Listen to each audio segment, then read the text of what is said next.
Halo semuanya, perkenalkan saya Anissa Ayoyandani sebagai mahasiswi dari Fakultas Ilmu Komputer Program Studi Sistem Informasi kelas 3B.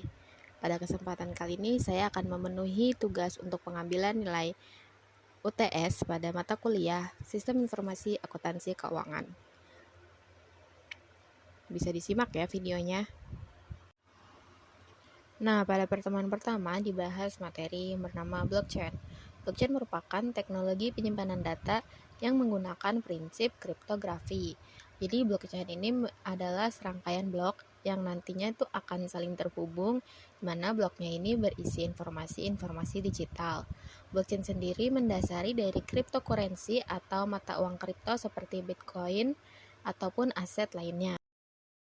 Pasti kalian sudah sering mendengar kata Bitcoin dan blockchain, atau bahkan kalian sudah sering membicarakannya. Kalau ngomongin cryptocurrency, pasti nggak jauh-jauh dari blockchain. Tapi kamu tahu nggak apa hubungannya blockchain sama cryptocurrency? Terus, gimana sih cara kerja blockchain? Blockchain adalah sistem yang menyimpan data transaksi mata uang digital. Sistem ini tidak dikelola oleh pihak ketiga seperti bank, melainkan dikelola oleh semua pengguna. Bayangkan ada 5 orang yang ingin bebas bertransaksi tanpa menggunakan bank atau pihak ketiga. Sebut saja Joko, Giman, Marwan, Sony, dan Gatot. Dengan kesepakatan bersama, mereka memiliki rincian akun mereka masing-masing tanpa harus mengetahui identitas orang lain. Bayangkan juga kalau mereka tergabung dalam sebuah grup WhatsApp untuk berkomunikasi satu sama lain. Yang mereka butuhkan adalah folder kosong, kertas, dan pena. Mereka semua siap untuk mencatat seluruh transaksi keuangan mereka. Giman ingin mengirimkan Rp100.000 kepada Sony. Giman kemudian mengumumkannya di grup. Guys, gua transfer Rp100.000 ya ke Sony. Setiap anggota bisa memeriksa saldo Giman dan memastikan di dompetnya ada Rp100.000. Kemudian setiap anggota mencatat transaksi Giman dan Sony di buku catatan mereka. Joko, Gatot, dan Marwan membalas. Noted kan? Transaksi seperti itu terus berlangsung, dan setiap transaksi mereka beri segel, lalu mereka masukkan ke dalam folder. Tapi, sebelum mereka menyimpan transaksi di dalam folder, mereka sepakat untuk memberi segel di setiap lembar transaksi. Segel ini dibuat supaya tidak ada yang mengubah catatan mereka. Mengingat catatan itu akan disimpan dalam jangka waktu yang sangat lama, jika gembok aman, semua anggota nggak perlu khawatir catatan mereka berubah. Sebelum melanjutkan cerita 5 sekawan tadi, ada 3 hal yang harus kamu ketahui. Blok terdiri dari 3 unsur, yaitu data, segel baru, dan segel lama sebagai referensi dari transaksi sebelumnya. Proses pembuatan segel ini memerlukan sebuah mesin. Di sini, kita sebut saja mesin segel. Ajaibnya, mesin segel ini akan mengeluarkan kombinasi huruf acak jika kita memasukkan angka berapapun. Katakanlah kita memasukkan stiker dengan label angka 5. Setelah diproses oleh mesin segel, ternyata angka 5 berubah menjadi kombinasi huruf. Ajaib bukan? Jika kita coba lagi memasukkan kertas stiker dengan label angka berbeda, mesin ini mengeluarkan kombinasi baru. Ternyata, mesin segel ini bisa mengeluarkan kombinasi acak huruf dan angka. Bagaimana kalau kita sepakat untuk mencari angka yang menghasilkan kombinasi antara kata burger dengan angka dan huruf lainnya? Jadi, untuk menyegel transaksi, kita harus mencoba berbagai kombinasi angka hingga menghasilkan label burger. Percobaan pertama menghasilkan kombinasi mirip kata bakpia. Percobaan kedua muncul kombinasi mirip kata onde-onde. Belum muncul kombinasi dengan kata burger. Setelah melakukan ribuan kali percobaan, ternyata angka 14045 menghasilkan kombinasi kata burger 00. Dan bingo! Kita menemukan segelnya. Akhirnya, satu kertas transaksi bisa kita lipat, lalu disegel dengan stiker berlabel 14045. Sekarang, kita bisa memasukkannya ke dalam folder. Label 14045 ini juga disebut sebagai proof of work, yang artinya ada sebuah upaya untuk melakukan percobaan memasukkan stiker dengan label angka ke mesin hingga menemukan kombinasi burger 00. Angka 14045 atau disebut juga sebagai segel lama akan menjadi acuan perhitungan segel baru untuk transaksi selanjutnya. Misalnya, transaksi kedua. Kalau angka tebakanmu ditambah dengan angka di segel lama menghasilkan kata burger, maka tebakanmu benar. Mari kita coba lagi. Kita jumlahkan angka segel lama dengan angka tebakan pertama. Hasil penjumlahannya kita masukkan ke mesin. Ternyata yang muncul bukan burger, tapi ayam. Percobaan kedua. Angka segel lama kita jumlahkan dengan angka tebakan kedua. Setelah hasilnya kita masukkan ke mesin, yang muncul mecin, bukan burger. Setelah melakukan ribuan kali percobaan, akhirnya kita menemukan angka 14022. Segel lama 14045 ditambah calon segel baru 14022, hasilnya 28067. Saat hasil penjumlahannya kita masukkan ke mesin, muncul burger 01. Bingo! Stiker berlabel angka 14022 adalah segel transaksi kedua. Jadi, transaksi kedua bisa kita sebut dengan data. Angka 14022 bisa kita sebut dengan segel baru. Angka 14045 bisa kita sebut dengan segel lama, referensi dari transaksi sebelumnya. Bagaimana cara validasi pada setiap transaksi? Cukup menambahkan angka segel baru dan segel lama, kemudian jumlahnya dimasukkan ke dalam mesin segel. Jika yang muncul adalah burger 01, maka transaksi dinyatakan valid. Kata burger ini hanyalah ilustrasi, karena proses enkripsi yang sebenarnya sangat rumit. Kembali ke cerita Giman. Pada transaksi pertama, mereka memberi segel referensi transaksi dengan 5 digit angka 0, karena tidak ada transaksi sebelumnya. Mereka menemukan segel pertama yang menghasilkan kombinasi burger 00 dari mesin segel. Transaksi pertama inilah yang menjadi cikal bakal blockchain atau Genesis block. Pada proses penyegelan transaksi berikutnya, Joko, Giman, Marwan, Sony, dan Gatot mencoba menghitung dan memasukkan angka ke mesin segel. Ketika Marwan menemukan hitungan yang tepat, Marwan mengumumkannya lewat grup WhatsApp. Semua anggota langsung melakukan verifikasi dengan cara menambahkan angka di segel lama dengan angka yang baru Marwan temukan. Lalu, mereka masukkan hasil penjumlahannya ke mesin segel. Setelah muncul kode verifikasi burger 01, seluruh anggota WhatsApp langsung mengonfirmasi. Mereka masing-masing menyimpan kertas transaksi kedua ke dalam folder, lalu memulai transaksi baru. Jadi, catatan transaksi Joko, Giman, Marwan, Sony, dan Gatot adalah blok, dan folder penyimpanan mereka disebut dengan blockchain. Lalu proses penyegelan setiap transaksi disebut dengan mining. Karena proses penyegelan ini memakan waktu dan tenaga, setiap orang yang berhasil menghitung atau menemukan angka yang tepat akan mendapat imbalan Bitcoin atau uang digital lain. Bitcoin ini sebenarnya hanyalah sebuah nama. Ia menjadi bernilai karena kesepakatan kelompok itu untuk menghargai proses penyegelan yang rumit tadi. Makin banyak orang percaya dengan konsep dan sistem Bitcoin, maka nilainya akan semakin tinggi. Bagaimana jika ada orang yang ingin bergabung dengan mereka? Satu orang ini secara otomatis mendapatkan salinan seluruh transaksi sebelumnya. Dan jika ada transaksi baru, sebuah blok akan terbentuk dan langsung didistribusikan ke dalam network. Nah, apakah kamu sudah mengerti cara kerja blockchain? Atau jangan-jangan malah makin pusing?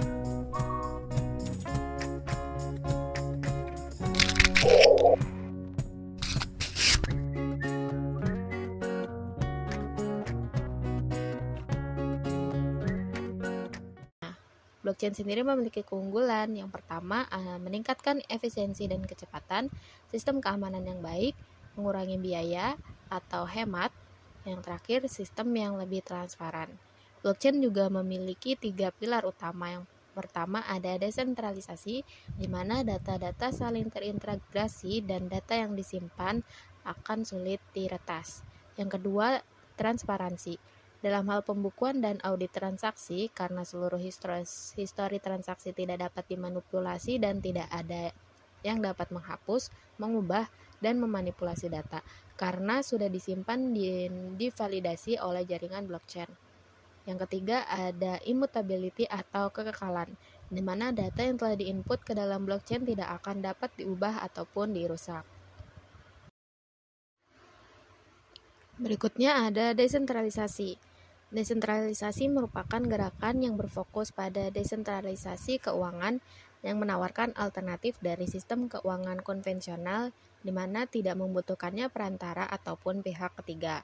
Desentralisasi membiarkan penggunanya mengelola dana mereka secara mandiri karena pengguna sudah memiliki private key yang tersendiri. Dan juga tidak perlu biaya tambahan kepada pihak ketiga seperti sentralisasi.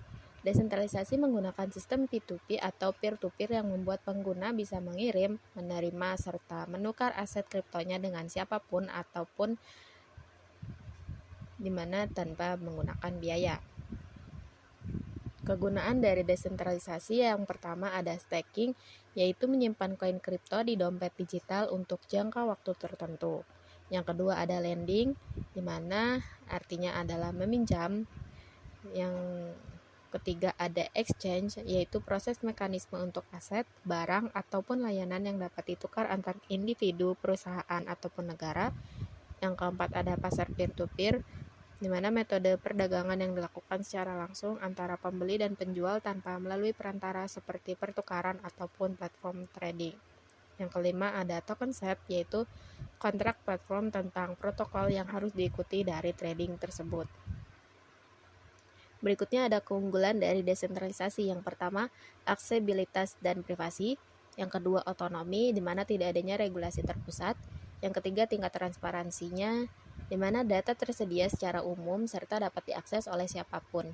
Yang keempat, keamanan yang dimilikinya lebih tinggi dari sistem sentralisasi. Nah, setelah tadi membahas tentang desentralisasi, kita lanjut ke sentralisasi, yaitu sistem yang dimana semua perintahnya berasal dari satu pihak pusat ke pihak lainnya, dengan tujuan untuk membangun perdagangan yang adil dan semua aturan yang berlaku melalui bursa pusat. Artinya, harga yang tertera pada bursa sentral adalah satu-satunya harga yang berlaku. Semua sistem keuangan negara menggunakan sistem terpusat sentralisasi. Negara dan bank yang mengendalikan akun atau disebut sebagai pihak ketiga. Ini yang membedakan dari desentralisasi dan sentralisasi. Sentralisasi ini memiliki beberapa karakteristik. Yang pertama, strategi, di mana kebijakan dan pendekatan manajemen informasi berlaku seragam dan standar bagi seluruh unit organisasi dengan kecenderungan tata kelola secara top-down. Yang kedua, keputusan terkait jenis sistem, tipe aplikasi, standar basis data, hak akses, spesifikasi perangkat keras, dan infrastruktur. Juga lainnya yang ditentukan oleh pusat sentral, contohnya kantor pusat. Yang ketiga, unit teknologi informasi yang berada di pusat berkuasa lebih besar dan tinggi dibanding unit serupa yang ada di berbagai cabang perusahaan. Yang terakhir ada computing power, di mana ini cenderung diletakkan di pusat yang ditandai dengan diinstalasinya sejumlah powerful servers dan data warehouse berisi seluruh data konsolidasi kantor cabang. Sentralisasi juga memiliki keunggulan. Yang pertama, pertukaran terpusat yang memungkinkan perdagangan yang adil, fleksibilitas konversi fiat. Yang ketiga, ketersediaan layanan cross-chain yang mendukung layanan koin pada platform blockchain independen. Berikutnya ada regulasi, di mana pihak bank sentral dapat lebih mudah untuk mengatur. Selanjutnya ada jaminan terbentuknya sistem yang holistik dan koheren di seluruh tataran organisasi karena sifat yang standar dan terpusat. Berikutnya ada pertukaran data atau informasi dapat dilakukan dengan mudah karena keseragaman teknologi penyimpanan data primer maupun sekunder. Yang terakhir, potensi terjadinya anarki dan kesulitan membangun interface dari sejumlah sistem yang tersebar dapat direduksi seminim mungkin. Tetapi sentralisasi juga memiliki kekurangan untuk beberapa perusahaan, di mana yang pertama, kecenderungan yang terjadi adalah kontrol yang berlebih dan terlalu ketat, sehingga terjadi manajemen informasi yang cukup kaku dan hierarki. Yang kedua, fokus yang lebih diarahkan pada conformity atau ketaatan pada prosedur standar, sehingga mengurangi sejumlah inisiatif yang terkadang dapat berguna bagi perusahaan. Yang ketiga, perlunya biaya yang relatif jauh lebih mahal karena pengarahan pada satu standar. Yang keempat, belum tentu masing-masing komponen yang dipilih adalah yang terbaik karena yang terpenting adalah manajemennya. Berikutnya ada spesifikasi yang di luar standar perusahaan, maka akan melepas peluang yang terjadi begitu saja. Berikutnya, teknologi ini serba open system dan open standar yang membuat sistem belum tentu unggul dalam kompetitif dibanding pendekatan lainnya. Yang terakhir, di Indonesia, sistem sentralisasi adalah kendala utama karena menghambat efektivitas kinerja sistem. Lanjut ke protokol konsensus. Blockchain Blockchain memerlukan penyelesaian dalam dua masalah, yaitu adanya masalah double spending dan juga Byzantine General Problem. Double spending berarti untuk menggunakan kembali mata uang dalam dua transaksi pada saat yang sama.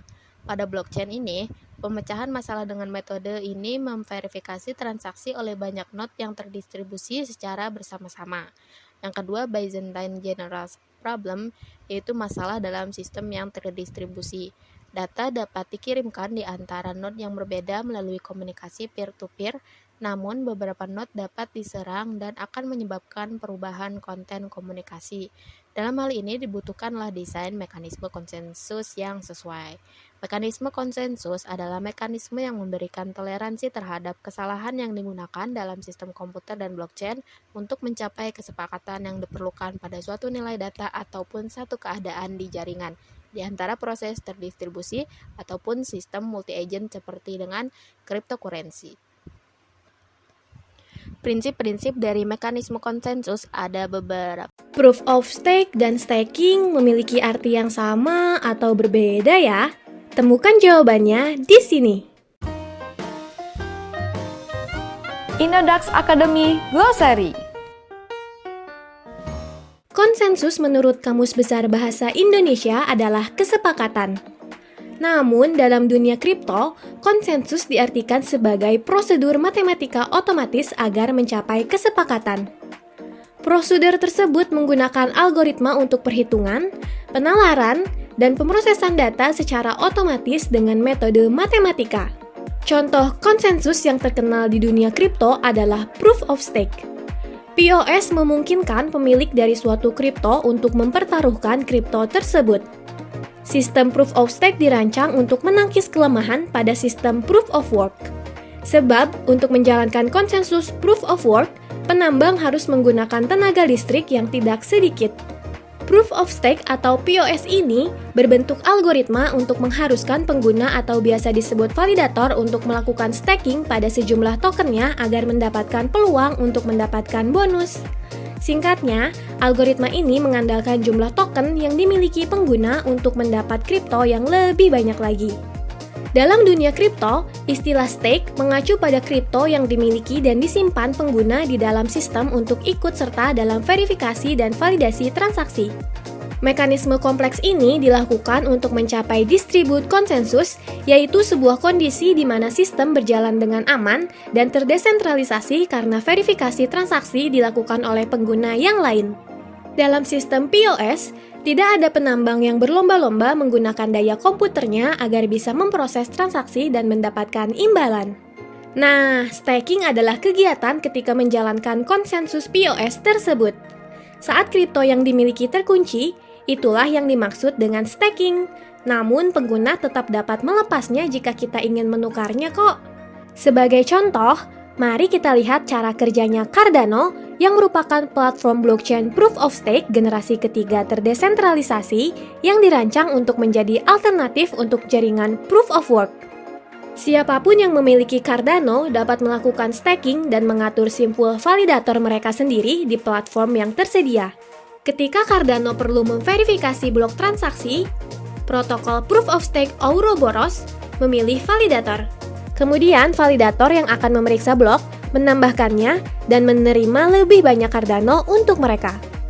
Gimana teman-teman? Apa sudah paham? Atau jangan-jangan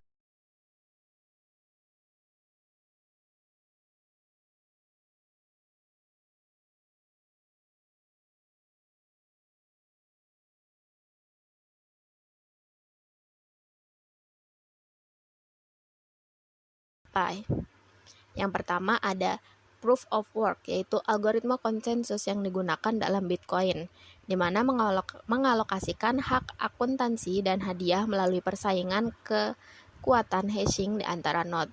Node pertama yang memecahkan masalah matematika dapat membuat blok berikutnya dan mendapat sejumlah hadiah Bitcoin. Langkah perhitungan spesifikasinya adalah menemukan kesulitan, mengumpulkan transaksi, menghitung transaksi, dan memulai kembali. Yang kedua ada Proof of Stake, yaitu konsep zaman koin untuk mata uang digital, di mana POS mendorong pemegang koin untuk meningkatkan waktu penahanan, dan blockchain tidak lagi sepenuhnya bergantung pada POW atau Proof of Work. Keamanan yang ada ditandai oleh nilai yang mengikat pada blockchain. Yang ketiga ada DPoS atau Delegate Proof of Stake.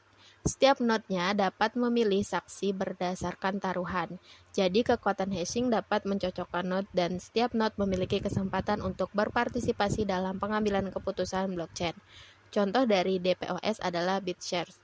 Blockchain ini akan lebih efisien dan hemat biaya dibandingkan kedua prinsip sebelumnya. Berikutnya ada PBFT atau Practical Byzantine Fault Tolerance. Ini merupakan metode yang baik untuk memecahkan kesalahan transmisi, tetapi sistem awalnya membutuhkan operasi eksponensial. Hingga tahun 1999, sistem ini diusulkan dan kompleksitas algoritma dikurangi ke tingkat polinomial yang sangat meningkatkan efisiensi. Berikutnya ada RAF, yaitu cluster yang umumnya berisi 5 node server, di mana 2 node diperbolehkan untuk berhenti pada saat yang sama, dan node servernya memiliki 3 bagian, yaitu adanya pemimpin, pengikut, dan kandidat.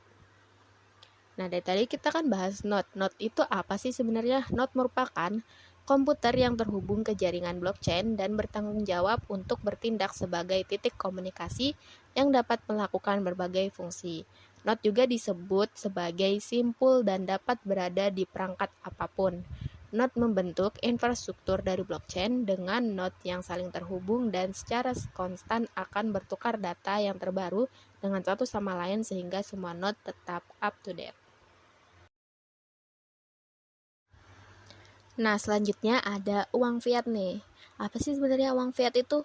Uang fiat itu adalah alat pembayaran sah yang dikeluarkan langsung dari pemerintah, di mana di dalamnya ini tidak memiliki nilai intrinsik.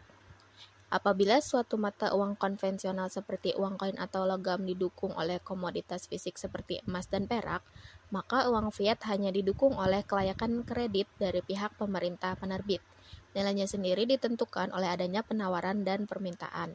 Uang fiat juga diperkenalkan sebagai alternatif uang komoditas dan representatif.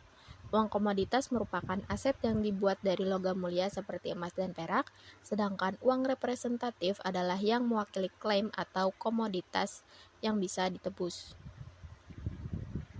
Cara kerja pada uang fiat ditentukan dengan nilai yang sangat bergantung pada performa ekonomi suatu negara. Mata uang fiat memiliki fungsi dengan baik ketika masyarakat percaya pada kemampuannya dalam melakukan transaksi. Nilai pada mata uang fiat juga harus bisa didukung oleh kredit penuh pemerintah selaku pihak pemangku keputusan. Dan juga pemerintah harus mencatat sebagai alat pembayaran yang sah dan bisa digunakan untuk melakukan transaksi bukan pada pihak swasta lain. Negara yang sedang mengalami ketidakstabilan politik, mata uang akan cenderung melemah. Sebaliknya, harga komoditas pada negara tersebut akan menjadi meningkat. Kondisi ini menyebabkan warga negaranya mengalami kesulitan membeli produk yang mereka perlukan. Uang fiat memiliki kelebihan yang pertama, lebih mudah mengikuti perkembangan ekonomi dan mampu memenuhi fungsinya sebagai mata uang. Sedangkan kekurangannya, yang pertama lebih rentan terhadap inflasi, yang kedua lebih fluktuatif, yang ketiga harus dikontrol oleh pemerintah. Uang fiat ini berbeda dengan uang komoditas ya, karena uang komoditas adalah uang yang nilainya diperoleh dari komoditas yang dibuatnya, dan juga merupakan suatu benda yang mempunyai nilai atau fungsi, umumnya disebut dengan nilai intrinsik. Uang komoditas jumlahnya tidak terbatas pada bentuk dan tergantung dari budaya masyarakat setempat.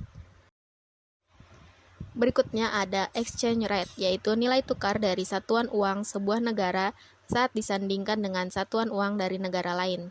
Contohnya, pada 25 April 2022, masyarakat Indonesia perlu menukarkan sekitar Rp14.000 untuk mendapat $1 Amerika Serikat. Nilai tukar juga terus mengalami perubahan atau fluktuasi tanpa henti karena beragam hal yang mempengaruhinya, di antaranya tingkat suku bunga sebuah negara, tingkat inflasi, dan juga intervensi dari bank sentral pada pasar uang. Exchange rate disebut juga sebagai kurs, yaitu perbandingan harga atau nilai mata uang. exchange rate dari mata uang juga mengalami dua hal, yaitu apresiasi atau peningkatan dan juga depresi atau penurunan.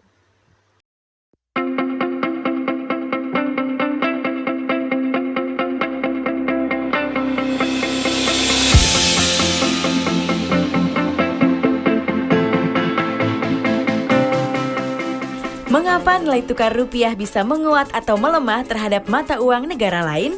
Nilai tukar sebuah mata uang pada dasarnya mencerminkan harga dari mata uang tersebut. Pada prinsipnya, nilai tukar ditentukan oleh kebutuhan atau demand dan ketersediaan atau supply antara dua mata uang masing-masing negara, seperti rupiah dan dolar Amerika misalnya.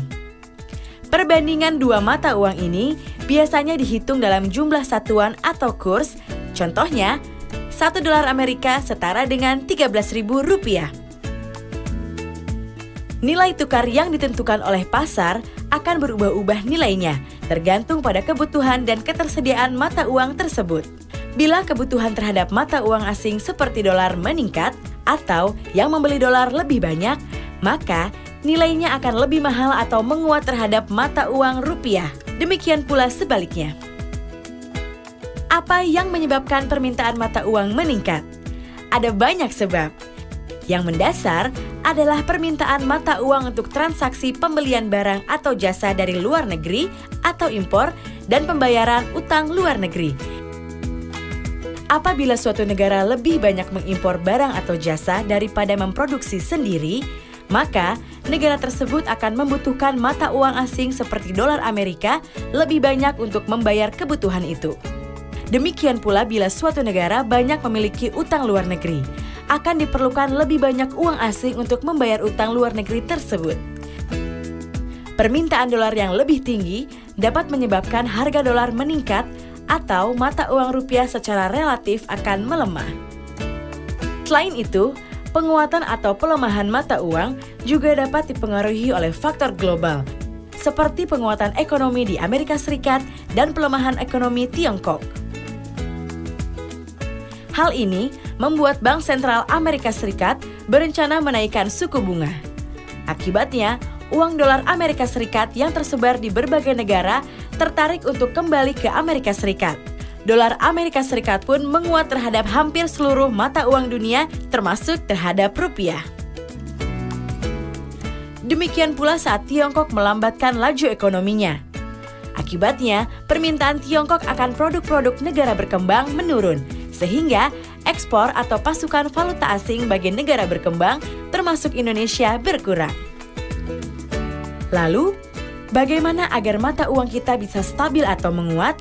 Tentunya, dengan menyeimbangkan permintaan dan ketersediaan falas di dalam negeri. Untuk itulah, kita harus lebih banyak melakukan ekspor, baik barang maupun jasa, serta mengelola permintaan falas. Untuk itu, kita harus meningkatkan daya saing ekonomi, industri nasional, dan kemampuan produksi dalam negeri kita. Tugas siapakah itu? Tugas kita semua. Pemerintah melalui kebijakan di sektor real menambah pasokan falas melalui peningkatan ekspor, daya saing industri nasional, penguatan pendapatan pariwisata, pengiriman tenaga kerja Indonesia yang berkualitas, membangun infrastruktur, dan menghilangkan hambatan yang mengganggu iklim investasi agar sektor usaha semakin produktif. Dan untuk mengurangi tingginya permintaan falas, perlu upaya mengurangi ketergantungan impor dan meningkatkan penggunaan produk dalam negeri. Sementara itu, Bank Indonesia berupaya pula menjaga pasokan dan mengendalikan permintaan falas agar seimbang, yaitu BI melakukan intervensi di pasar falas maupun pasar surat berharga negara. Namun, itu harus dilakukan secara bijaksana. BI juga mengatur permintaan falas di masyarakat. Misalnya, penduduk yang ingin membeli dolar dalam jumlah tertentu harus menunjukkan tujuan pembelian. Di sisi lain, dunia usaha dituntut untuk semakin kreatif meningkatkan daya saing, mencari pengganti bahan baku impor yang bisa diproduksi di dalam negeri, serta berhati-hati bila melakukan pinjaman luar negeri. Hal ini akan mengurangi permintaan falas di dalam negeri. anak muda Indonesia bisa menciptakan beragam produk kreatif, inovatif yang mampu menembus pasar global. Dan tentu, setiap dari kita juga punya peran penting. Misalnya, mulai mengurangi ketergantungan pada barang impor, makanan, minuman, dan menggunakan rupiah dalam transaksi dalam negeri. Dengan usaha dan kerjasama ini, negara kita akan memiliki daya saing yang lebih kuat, tahan goncangan, dan memiliki mata uang stabil.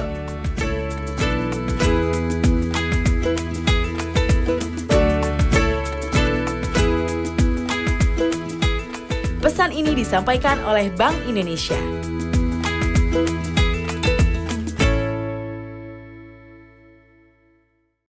Exchange rate berperan pada aktivitas impor dan ekspor yang berpengaruh pada transaksi impor ataupun ekspor dan tidak merugikan salah satu pihak yang bersangkutan. Dan juga perannya pada pasar falas atau valuta asing sebagai proses transaksi penukaran mata uang yang sesuai dengan harga dan nilai yang telah ditentukan, serta disetujui oleh pihak terkait. Exchange rate juga memiliki beberapa faktor yang mempengaruhinya. Yang pertama ada inflasi, yaitu saat pelonjakan harga barang atau jasa, dan juga saat penurunan nilai mata uang lokal, di mana perdagangan internasional yang menjadi dasar utama dari pengaruhnya inflasi ini mampu mengubah nilai dari valuta lokal ataupun asing. Yang kedua, suku bunga yang berbeda, di mana perbedaan suku bunga ini berpengaruh pada nilai tukar karena berkaitan dengan arus modal internasional. Yang ketiga, kegiatan pada neraca pembayaran, yang dimana nilai tukar juga berpengaruh terhadap kegiatan neraca pembayaran. Yang keempat, ada kontrol pemerintah. Yang kelima, ekspektasi atau pemegang andil pada perubahan exchange rate seperti melalui informasi atau kondisi khusus ke depannya. Yang terakhir, adanya capital outflow atau aliran modal yang keluar, yang mana berpengaruh pada tinggi rendahnya jumlah dan berkurang atau bertambahnya permintaan valuta lokal di pasar falas.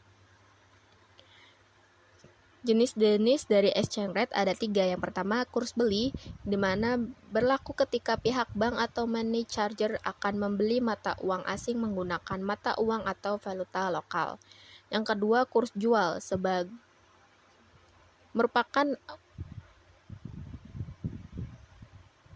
Yang kedua ada kurs jual, dipakai oleh bank atau layanan money charger untuk menjual valuta asing yang digunakan sebagai harga jual dari mata uang yang telah ditetapkan pihak bank atau money charger tersebut.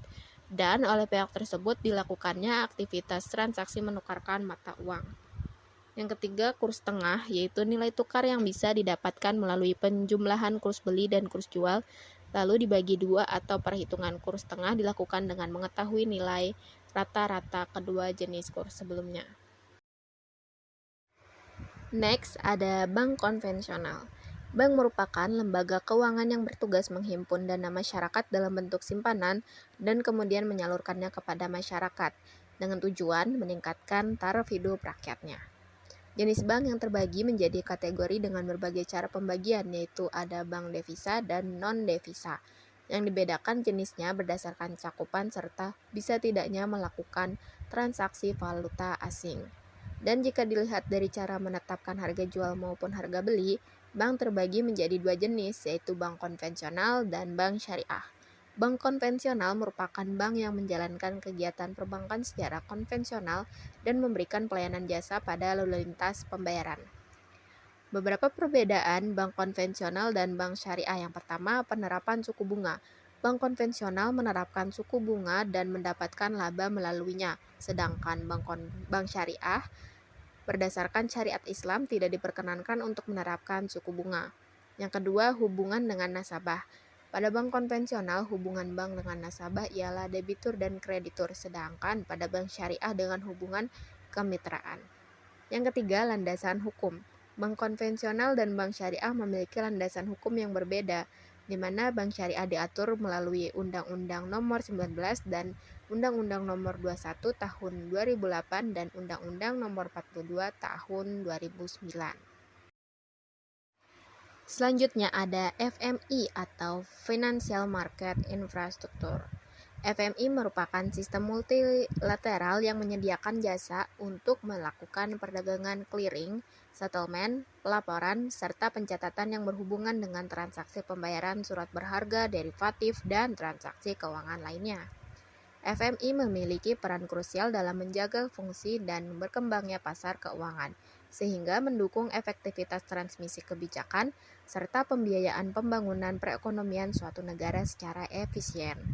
FMI yang dikategorikan sebagai systematically important meliputi sistem multilateral dengan menjalankan fungsi payment system, central securities depositories, securities settlement system, central counterparty, dan trade repository. Di Indonesia, yang dinilai sebagai systematically important FMI mencakup sistem pembayaran BI Real Time Gross Settlement atau BI RTGS dan sistem settlement serta penatausahaan obligasi negara atau BI Scriptless Securities Settlement System atau BISSSS. Yang keduanya memiliki dioperasikan dan diawasi oleh Bank Indonesia. Ada juga FMI yang dioperasikan oleh swasta atau self-regular organization yang diatur dan diawasi oleh otoritas lain di pasar keuangan. Pada pasar modal terdapat lembaga clearing dan sentral kustodi atau Custodian Central Efek Indonesia yang berada dalam kewenangan OJK. Sementara pasar komoditas berjangka terdapat lembaga clearing berjangka yang berada dalam kewenangan Bapepti. Berikutnya ada sistem pemungutan pajak.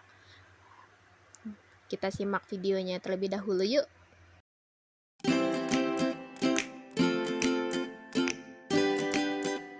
Pagi ini aku akan berkunjung ke kantor pelayanan pajak terdekat dari rumahku. Iya, karena aku merupakan salah satu wajib pajak, aku harus tahu bagaimana cara pembayaran pajak itu. Selain itu, aku juga harus tahu mengenai pemungutan pajak yang ada di Indonesia. Secara umum, pemungutan pajak itu dikenal dalam 3 sistem. Ada sistem yang namanya Official Assessment System. Contohnya nih, kamu tahu pajak bumi dan bangunan? Nah, jumlah pajak bumi dan bangunan ini sudah ditentukan oleh pemerintah atau petugas pemungut pajak yang sudah ditetapkan dengan surat ketetapan pajak. Sehingga wajib pajak tinggal membayarkan sesuai dengan yang tertera di surat pajak tersebut. Kemudian ada self-assessment system, di mana sistem ini memberikan kepercayaan dan kewenangan pada wajib pajak untuk menghitung, menentukan besarnya pajak, melaporkan dan membayarkan sendiri. Contohnya nih, pajak penghasilan atau PPH, pajak pertambahan nilai atau PPN, dan pajak penjualan atas barang mewah atau PPNBM. Dan yang terakhir ada sistem yang namanya withholding system, di mana sistem pemungutan pajak ini memberi wewenang pada pihak ketiga untuk memotong atau memungut dan menentukan besarnya pajak yang terutang oleh wajib pajak. Contohnya berupa pemotongan pajak penghasilan karyawan atau PPH pasal 21. Nah, setelah kamu tahu apa saja sistem pemungutan, kali ini aku memberitahumu bagaimana alur pembayaran pajak di Indonesia. Pertama-tama, wajib pajak harus mendaftarkan diri untuk memperoleh nomor pokok wajib pajak atau NPWP secara langsung ke kantor pelayanan pajak atau KPP, atau bisa juga secara online. Setelah terdaftar, wajib pajak harus menghitung jumlah pajak yang terutang. Atas dasar itu, wajib pajak membayarnya ke bank yang ditunjuk pemerintah atau kantor pos dengan menggunakan surat setoran pajak atau SSP. Wajib pajak mengisi surat pemberitahuan atau SPT dan melaporkannya secara langsung ke kantor pelayanan pajak atau KPP, atau juga mengirimkan dokumen surat setoran pajak atau SPP, lembar ketiga, dan SPT-nya. Alur terakhir pendaftaran pajak yaitu wajib pajak akan mendapat tanda terima penyampaian SPT. For your information, ketentuan formal tentang perpajakan itu diatur dalam Undang-Undang Ketentuan Umum dan Tata Cara Perpajakan atau KUP. Dan ketentuan material diatur dalam Undang-Undang Pajak Penghasilan maupun Pajak Pertambahan Nilai dan Pajak Penjualan atas Barang Mewah. Nah, demikian.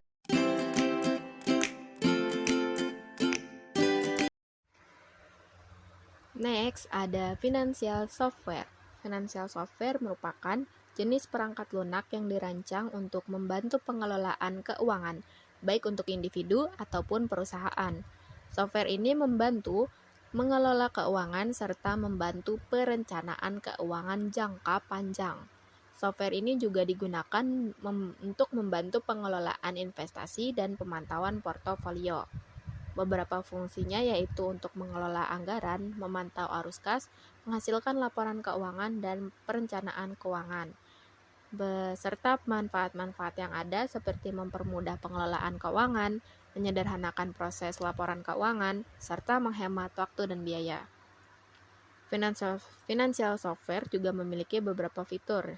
Yang pertama ada fitur manajemen anggaran, dibuat agar pengguna bisa membuat dan memantau anggaran mereka. Yang kedua ada fitur pelacakan arus kas untuk melacak penghasilan dan pengeluaran secara terperinci. Yang ketiga ada fitur laporan keuangan untuk menghasilkan laporan neraca, laporan rugi laba, dan laporan arus kas.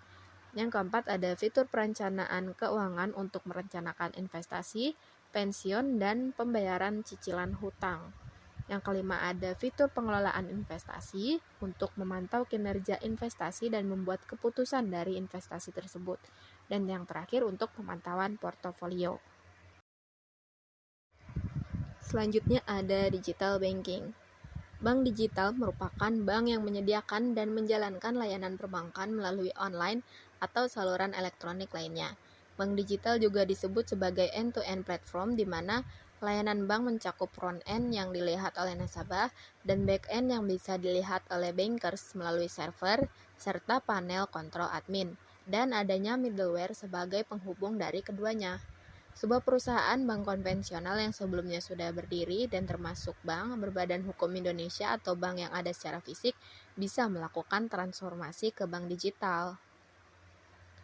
Manfaat dari penggunaan bank digital yaitu dapat dilakukan dimanapun, biaya admin yang lebih sedikit bahkan bisa gratis, layanan yang tersedia 24 jam, memiliki bunga yang lebih besar, dan adanya reward atau promo khusus. Selanjutnya ada fintech atau financial technology. Fintech merupakan inovasi teknologi keuangan yang dikembangkan di bidang finansial sehingga transaksi keuangan bisa dilakukan dengan praktis, mudah, dan efektif. Di Indonesia, fintech terus bertumbuh secara pesat sehingga banyak perusahaan yang tercatat dalam fintech OJK.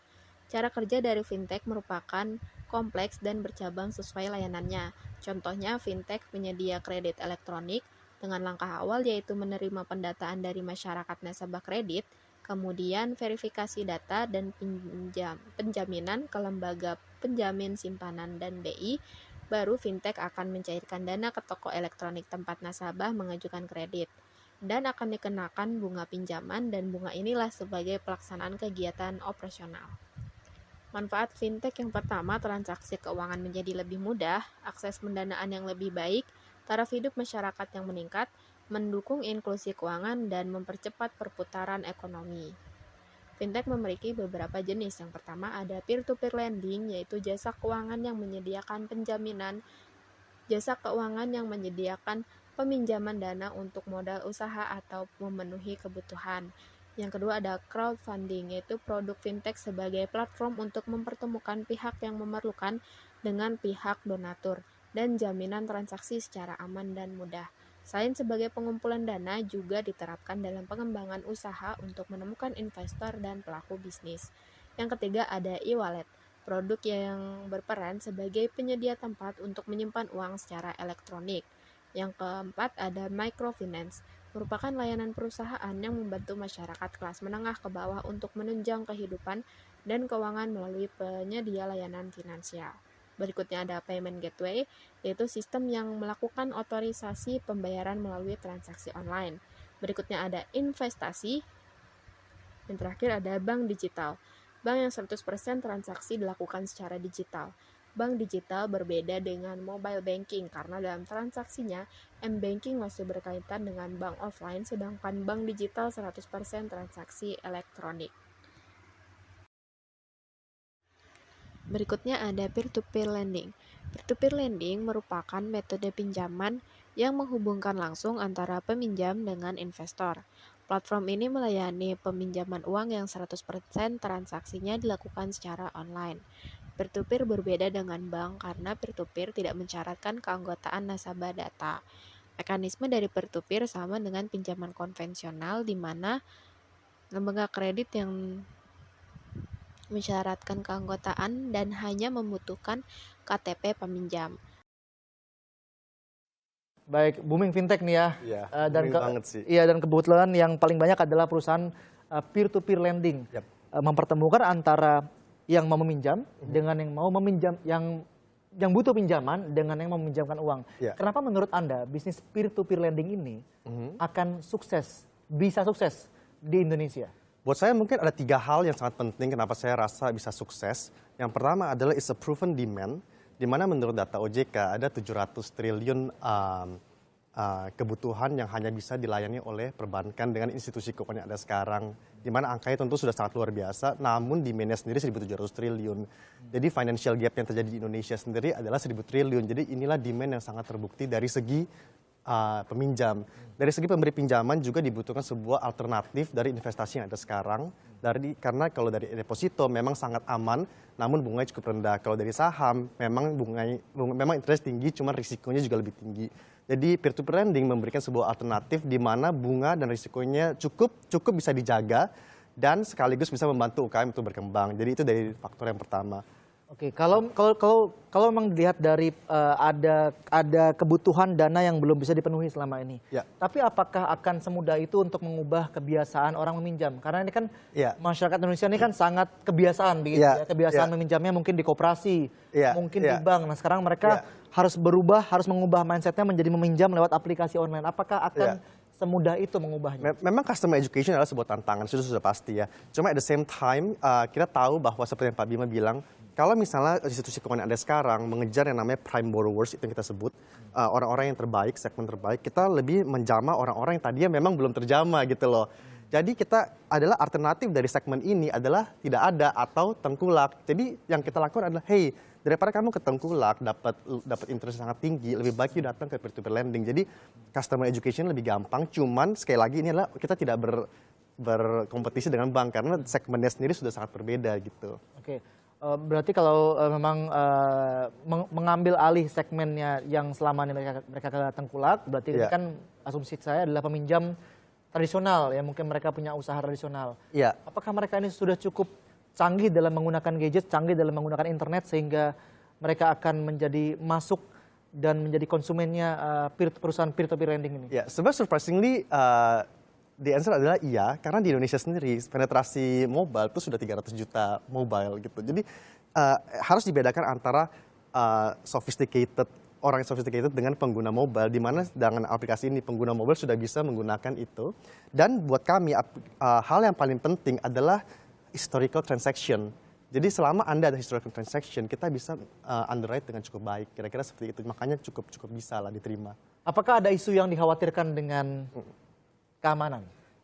Tentu ada, jujur aja, karena ini hal yang sangat radikal dan sangat baru ya. Jadi menurut saya punya pembimbing pribadi di fintech, Dr. Hendrikus Pasagi, seorang peneliti eksekutif senior dari OJK, beliau mengatakan ada 2 hal yang kita harus jaga. Satu dari keamanan nasional, satu dari keamanan konsumen.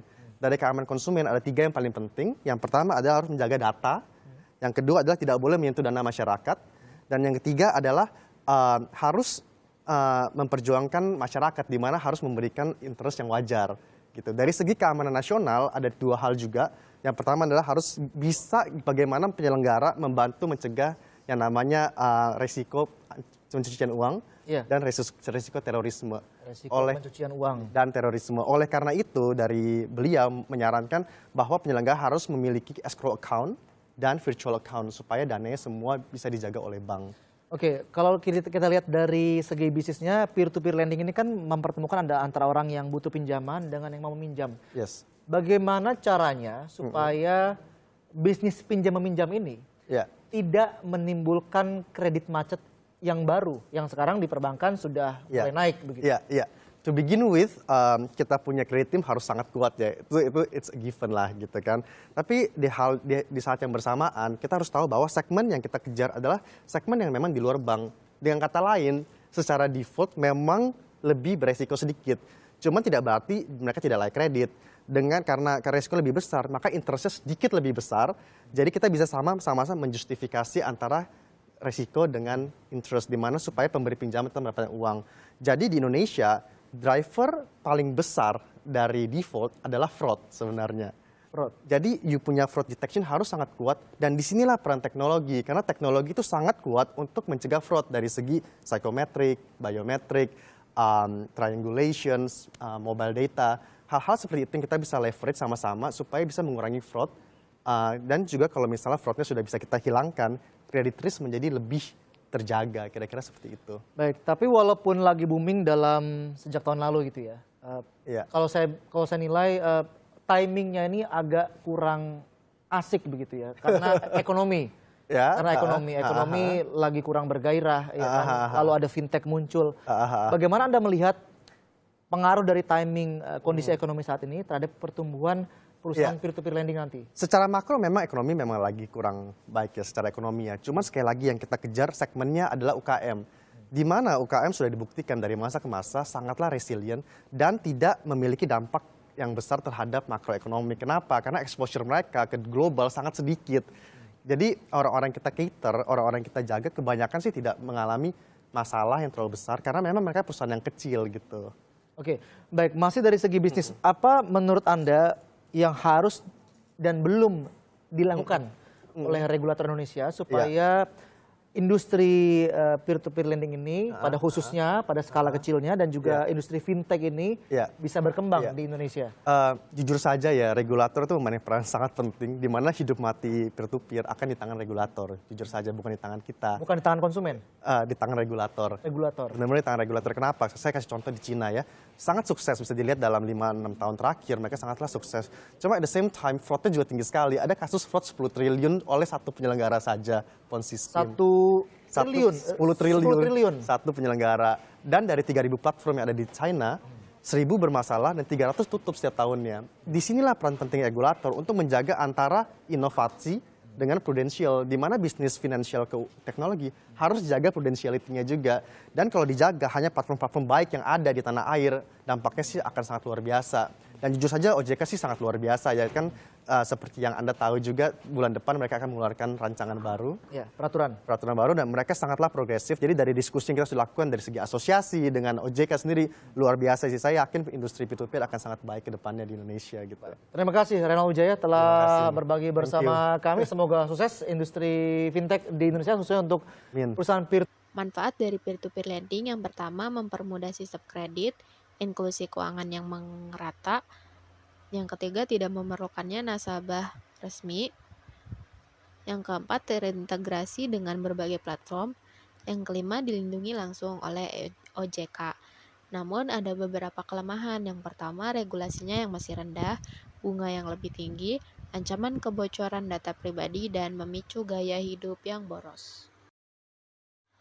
Selanjutnya ada crowdfunding. Crowdfunding merupakan salah satu teknik untuk mengumpulkan dana yang dilakukan oleh banyak orang. Dan nantinya, dana ini akan dipakai untuk tujuan kegiatan ataupun bisnis. Crowdfunding memberikan peluang bagi para pebisnis untuk mengumpulkan investor sebagai penanaman dana pada gagasan ataupun bisnis yang ditawarkan. Alur kerja dari crowdfunding adalah dengan membuat proposal usaha terlebih dahulu, kemudian melakukan pendaftaran pada platform crowdfunding, dan juga memantau perkembangan pada proposal yang diajukan. Apa itu equity crowdfunding? Yuk kita bahas. Equity crowdfunding terdiri dari dua kata. Pertama, equity. Equity adalah istilah yang sering digunakan dalam bisnis dan keuangan yang merujuk pada hak kepemilikan usaha berdasarkan modal yang diberikan, atau sering kita dengar dengan istilah saham. Kedua, crowdfunding. Crowdfunding juga bukan hal baru. Rasa-rasanya sebagian besar dari kita tentu pernah melakukannya. Crowdfunding bisa kita sederhanakan sebagai kegiatan urun dana atau patungan. Mungkin Anda pernah patungan dengan teman-teman untuk membeli makanan, patungan untuk membelikan seseorang hadiah, hingga patungan untuk beramal, seperti bersedekah atau membangun rumah ibadah. Pernah kan? Nah, jadi equity crowdfunding bisa dibilang adalah kegiatan patungan untuk modal bisnis dalam bentuk saham. Jadi, melalui equity crowdfunding, Anda dan teman-teman bisa melakukan patungan atau urun dana untuk membeli kepemilikan atau saham sebuah bisnis. Dan sebagai pemilik sahamnya, maka nantinya Anda juga berhak untuk mendapatkan bagi hasil dari bisnis yang Anda danai sesuai porsi kepemilikan saham yang dimiliki. Menarik kan? Equity crowdfunding adalah solusi bagi Anda yang ingin memiliki penghasilan bisnis yang sudah berjalan. Di sisi lain, bisnis juga terbantu karena memiliki alternatif pendanaan yang lebih adil. Karena di equity crowdfunding, penerbit cukup berbagi hak kepemilikan usahanya seperti melakukan bagi hasil usaha setiap periode tertentu. Lalu, bagaimana mekanismenya? Ada 3 pihak utama yang biasanya berperan di sini. 1. Penerbit. Penerbit adalah bisnis atau perusahaan yang menawarkan sebagian saham bisnisnya untuk dibeli. Kedua, pemodal. Pemodal adalah orang yang membeli saham dari penerbit. Dan ketiga adalah penyelenggara. Penyelenggara bertugas sebagai mediator yang memfasilitasi kerja sama equity crowdfunding antara penerbit dan pemodal. Contohnya adalah Santara. Sebagai penyelenggara equity crowdfunding, Santara bertugas melakukan review terhadap penerbit. Apakah bisnisnya layak untuk melakukan penjualan saham atau tidak? Selanjutnya, sebagai penyelenggara juga yang menyediakan platform untuk transaksi penjualan saham bisnis penerbit dan pemodal. Sebagai contoh, Sandi adalah seorang pebisnis restoran. Dia berencana untuk melakukan ekspansi bisnis dengan membuka cabang. Hanya saja, dia membutuhkan modal tambahan. Dan setelah menimbang-nimbang, akhirnya Sandi mendaftarkan bisnisnya sebagai penerbit di Santara. Santara menerima pengajuan dari Sandi dan melakukan review terhadap bisnis Sandi. Begitu dinyatakan layak, Santara menayangkan penawaran saham dari bisnis resto Sandi melalui platform Santara. Anda dan member Santara lainnya dapat menjadi pemodal yang membeli saham bisnis restoran Sandi melalui platform Santara. Setelah semua dana terkumpul, Santara menyerahkan dana kepada Sandi untuk dikelola di bisnisnya. Berkat modal dari Anda, Sandi dapat mengembangkan usahanya membuka cabang baru untuk restorannya. Selanjutnya, Anda akan mendapatkan update rutin mengenai perkembangan bisnis resto Sandi. Dan saat periode bagi hasil tiba, Anda akan menerima bagi hasil dari keuntungan bisnis resto Sandi. Tertarik ikut equity crowdfunding? Klik www.santara.co.id. Crowdfunding memiliki 4 jenis. Yang pertama ada equity crowdfunding atau disebut crowd investing dan disingkat SCF. Merupakan jenis pendanaan dengan menawarkan saham kepada investor. SCF cocok untuk startup atau bisnis yang menengah untuk modal besar. Yang kedua ada donation crowdfunding, yaitu pengumpulan dana untuk donasi dan dimanfaatkan untuk bantuan sosial seperti pemberian bantuan bencana, pembangunan panti sosial, ataupun keperluan lainnya. Yang ketiga ada reward crowdfunding, yaitu memberikan keuntungan berupa penawaran mulai dari potongan harga, layanan gratis uji coba, dan sebagainya. Jenis ini digunakan untuk menarik para investor dan cocok untuk bisnis-bisnis kecil atau startup yang baru dirintis. Yang terakhir ada debt crowdfunding, yaitu mirip dengan jasa peminjaman uang dengan sistem pencari pinjaman akan datang ke peminjam dan meminjam untuk keperluan usaha atau bisnis. Jika sudah ada keuntungan, maka peminjam akan dapat kembalian berupa intensif, yaitu secara intensif, yaitu bunga, dengan jenis yang berbeda dengan P2P lending, karena crowdfunding dana yang dapat Karena crowdfunding di mana dana ini didapat berupa donasi dan melibatkan 3 pihak, yaitu adanya pemilik bisnis, pemberi dana, dan penyedia platform. Juga penggalangan dana yang bersifat sosial. Crowdfunding memiliki beberapa kelebihan. Yang pertama, membuat bisnis dikenal lebih cepat, memikat investor potensial, memiliki proses pengajuan yang mudah, dan dapat menentukan sistem crowdfundingnya, mengurangi kompetisi, membangun basis konsumen. Dan juga crowdfunding memiliki resiko. Yang pertama, tidak mencapai target dana apabila lewat dari tanggal yang ditentukan. Yang kedua, ide bisnis yang rentan dicuri. Dan yang terakhir, keamanan dari platform tersebut. Berikutnya ada investasi. Investasi merupakan penanaman modal dalam jangka panjang untuk pengadaan aktiva lengkap atau pembelian saham-saham dan surat berharga lain untuk memperoleh keuntungan. Pengelolaan dari investasi merupakan proses untuk membantu dalam perumusan kebijakan dan tujuan, serta pengawasan dalam penanaman modal untuk memperoleh keuntungan tersebut. Pengelolaan ini melibatkan sejumlah pihak yang mempunyai fungsi dan tanggung jawab sesuai spesialisasinya.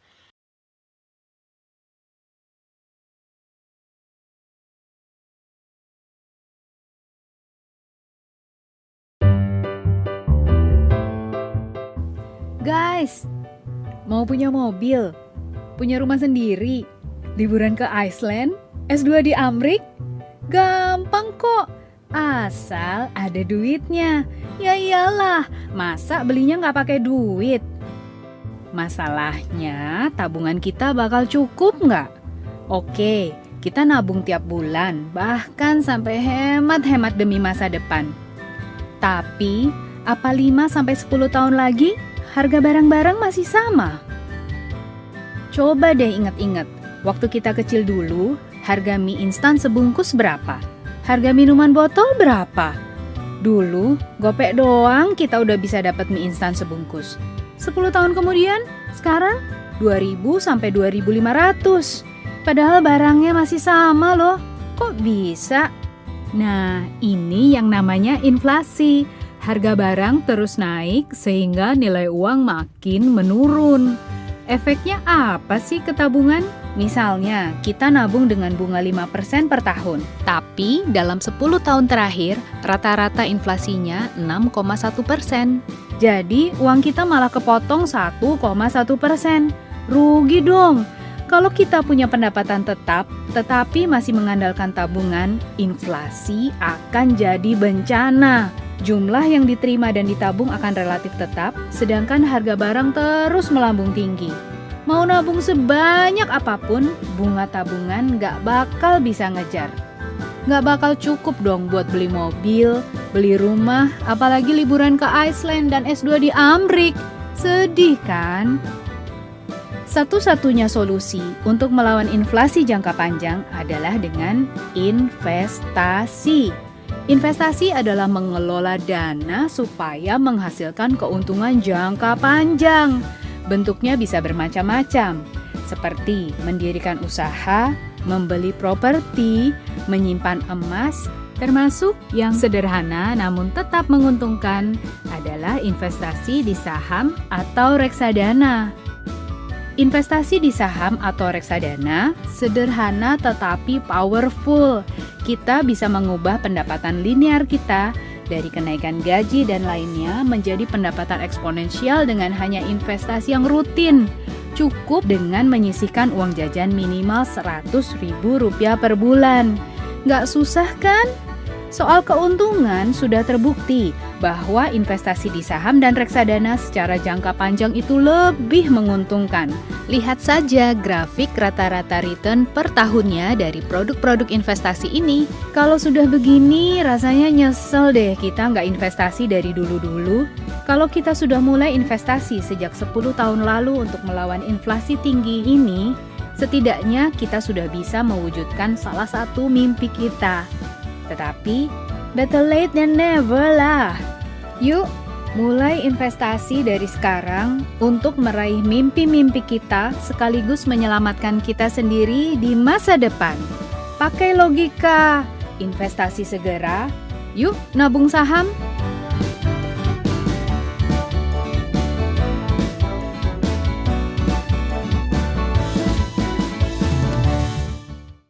Investasi memiliki dua jenis, yaitu yang investasi secara fisik dan juga investasi finansial. Investasi fisik berupa investasi tanah, investasi emas, dan investasi properti bangunan. Sedangkan untuk investasi finansial ada investasi pendidikan, produk investasinya seperti asuransi pendidikan atau tabungan pendidikan. Yang kedua, investasi deposito, yaitu jenis penanaman modal dengan tingkat risiko yang paling rendah dengan memberikan keuntungan dari suku bunga atas penyertaan modal dan periode kontrak kerjasama yang dimulai dari 3 bulan hingga hitungan tahun. Yang ketiga ada investasi saham, yaitu saham merupakan bukti kepemilikan suatu perusahaan, di mana investasi ini merupakan jenis yang memberikan peluang keuntungan yang besar namun juga harus tetap memperhatikan teknis dan pengetahuan tentang perusahaan. Berikutnya ada investasi mata uang asing sebagai strategi untuk menjaga harta dari pengaruh inflasi dan keuntungan lain, yaitu menguatnya nilai tukar mata uang asing dengan mata uang lokal. Selanjutnya ada investasi reksadana, yaitu jenis investasi yang dijalankan oleh manajer investasi untuk diinvestasikan ke produk keuangan sehingga menghasilkan keuntungan yang bisa dibagikan kepada para pemilik reksadana.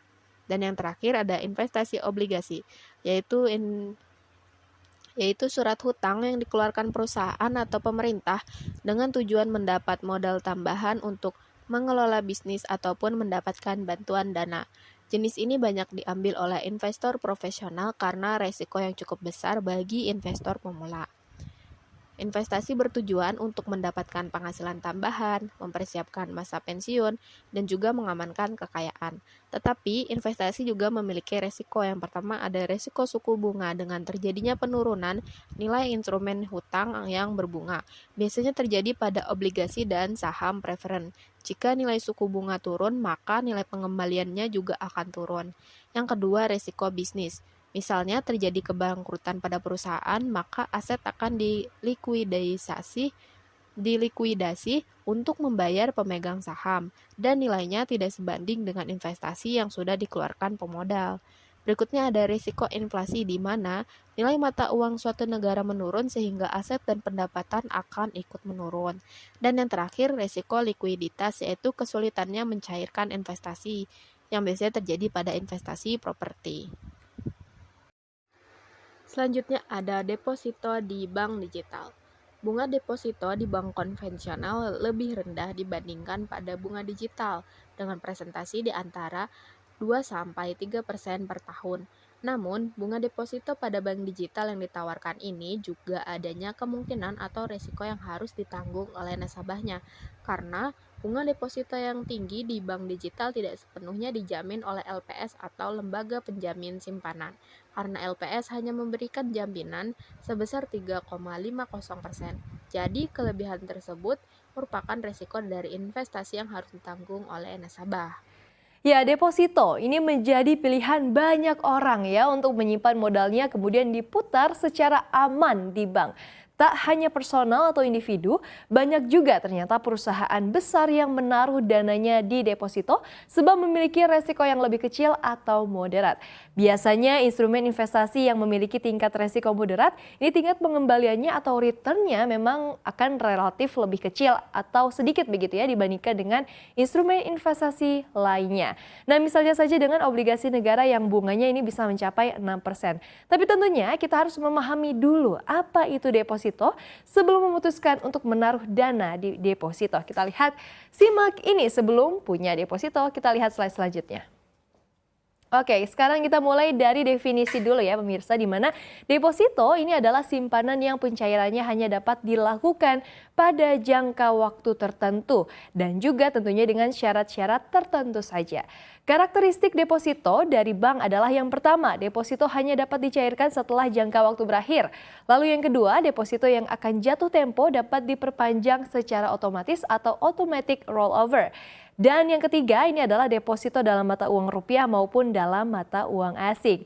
Nah, deposito biasanya mempunyai jangka waktu mulai dari 1 bulan, kemudian 3 bulan, 6 bulan, hingga 12 bulan dan 24 bulan. Tingkat suku bunga deposito bank akan menyesuaikan dengan kebijakan Bank Indonesia mengenai tingkat suku bunga. Misalnya untuk saat ini BI 7 Days Reverse Repo Rate sebesar 5,75%, di mana BI sudah menaikkan sebesar 225 basis poin sejak Agustus 2022 hingga saat ini. Kenaikan suku bunga didapat menjadi trigger bank-bank untuk juga menaikkan suku bunga depositonya. Tiap bank ini memiliki angka bunga yang berbeda-beda. Ada bank yang dalam jangka waktu 3, 6, dan 12 bulan ini bunganya sama saja. Namun ada juga bank yang tingkat bunganya berbeda-beda dalam setiap jangka. Nah, untuk range tingkat bulannya ini bisa dilihat ya pemirsa. Rata-rata ini 3 bulan ada yang 2% hingga 4%. Kemudian untuk yang 6 bulan ada yang 2,50% sampai 4,25%. Kemudian ada juga dalam jangka waktu 12 bulan tingkat bunganya ini mencapai 2,90% hingga 5,50%. Namun setiap bank ini berbeda, jadi perlu dicermati nih. Kira-kira bank-banknya berapa ya tingkat bunganya karena berbeda-beda. Nah, untuk pemirsa di rumah juga tidak perlu khawatir untuk membuat deposito. Karena deposito ini memiliki keamanan yang terjamin. Karena instrumen investasi jangka panjang tingkat keamanannya pun tinggi karena produk investasi ini dijamin oleh pemerintah melalui lembaga penjamin simpanan atau LPS. Nah, dengan begitu jika suatu saat terjadi hal-hal di luar dugaan begitu ya yang menimpa bank pilihan Anda, maka dana Anda akan tetap aman dan akan digantikan oleh negara melalui LPS. Nah, Anda juga harus tahu nih ada yang namanya pajak bunga deposito yang adalah pungutan yang diberlakukan atas keuntungan dari penempatan dana pada instrumen deposito. Dari penghasilan suku bunga deposito tersebut, nasabah akan dikenakan pajak berdasarkan ketetapan yang ada. Hal ini diatur dalam pajak penghasilan pasal 4 ayat 2 dan bersifat final. Artinya pungutan bunga deposito ini tidak bisa dikreditkan dari total pajak terutang. Kita lihat slide selanjutnya pemirsa. Ya, nah ini setelah nasabah membuka deposito di bank, bank akan memberikan bukti kepemilikan. Ini jangan sampai salah ya pemirsa ya. Bentuk buktinya ini namanya adalah biliet deposito, di mana biliet deposito ini adalah dokumen yang dapat dimanfaatkan oleh pebisnis sebagai pinjaman sesuai dengan kesepakatan tenor antara bank dan juga nasabah. Biliet deposito berbeda ya dengan sertifikat deposito. Kalau sertifikat deposito adalah salah satu surat berharga di pasar uang yang memuat nominal tertentu dan dapat diperdagangkan untuk memperoleh sejumlah keuntungan. Sertifikat deposito mudah untuk dipindah tangankan karena tidak tertera nama pemiliknya. Sertifikat deposito ini dapat menjadi simpanan nasabah yang resmi dan dijamin oleh LPS. Ini jadi jangan sampai salah, jangan sampai tertukar karena banyak sekali nasabah yang tidak bisa membedakan antara biliet deposito dan juga sertifikat deposito. Oke, kita lihat slide selanjutnya. Oke. Deposito di bank tidak hanya untuk nasabah bank individu saja pemirsa, melainkan ini juga bisa diperuntukkan bagi perusahaan. Untuk perusahaan yang mempublikasikan laporan keuangan, jumlah deposito di bank dapat dibaca di laporan neraca bagian aset, tepatnya di akun kas dan setara kas. Sama seperti nasabah individu, perusahaan membuka akun deposito untuk menyimpan dana agar lebih aman dan juga tetap mendapatkan keuntungan dari bunga deposito. Kalau mengutip dari website Bank Tabungan Negara, syarat dan ketentuan untuk membuka deposito perusahaan hampir sama nih dengan individu atau perseorangan. Berikut adalah syarat-syaratnya, pemirsa kita baca bersama. Yang pertama, wajib mengisi dan juga menandatangani formulir pembukaan rekening. Lalu yang kedua, melampirkan kelengkapan dokumen yang dibutuhkan. Nah, ini dokumen-dokumen yang dibutuhkan adalah ada akte pendirian perusahaan atau anggaran dasar dan akte perubahannya. Kemudian ada juga nomor pokok wajib pajak atau NPWP serta tanda bukti diri dari pihak yang dikuasakan. Bisa saja KTP atau paspor atau SIM begitu ya pemirsa ya. Lalu yang kelima, surat kuasa untuk bertindak atas nama perusahaan. Dan yang terakhir, melampirkan surat pernyataan nomor rekening simpanan tujuan pencairan pokok dan pembayaran bunga berupa rekening giro atau tabungan.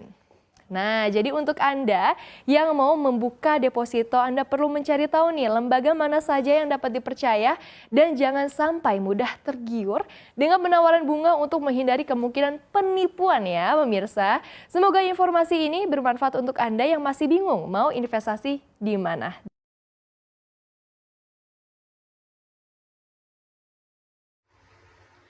Lanjut ada emas digital. Emas digital merupakan aset emas yang diperjualbelikan dan disimpan secara digital, di mana investor tidak perlu membeli dan menyimpan barang. Beberapa keuntungan investasi emas digital adalah modal yang terjangkau, resiko yang rendah, transaksi jual beli secara online, likuiditas terjamin, investasi sekaligus koleksi, tempat penyimpanan yang aman, dan tempat penyimpanan yang aman. Perbedaan emas digital dengan emas batangan yang pertama adanya waktu pembelian, di mana tidak perlu ke toko fisik untuk memulai transaksi karena bisa dilakukan secara online melalui berbagai platform di mobile. Yang kedua, nilai jual beli emas. Pada dasarnya, pembelian aset secara fisik harus melakukan pembelian produk dengan ukuran 0,01, 0,025, 0,1 gram. Sedangkan emas digital bisa dibeli mulai dari ukuran 0,01 gram atau dengan nominal terjangkau misal dari Rp10.000. Berikutnya ada biaya penyimpanan, di mana pembelian secara fisik memerlukan berangkas pribadi. Sedangkan dengan digital, maka investor tidak perlu memikirkan biaya yang lebih banyak karena harga yang ditawarkannya lebih terjangkau.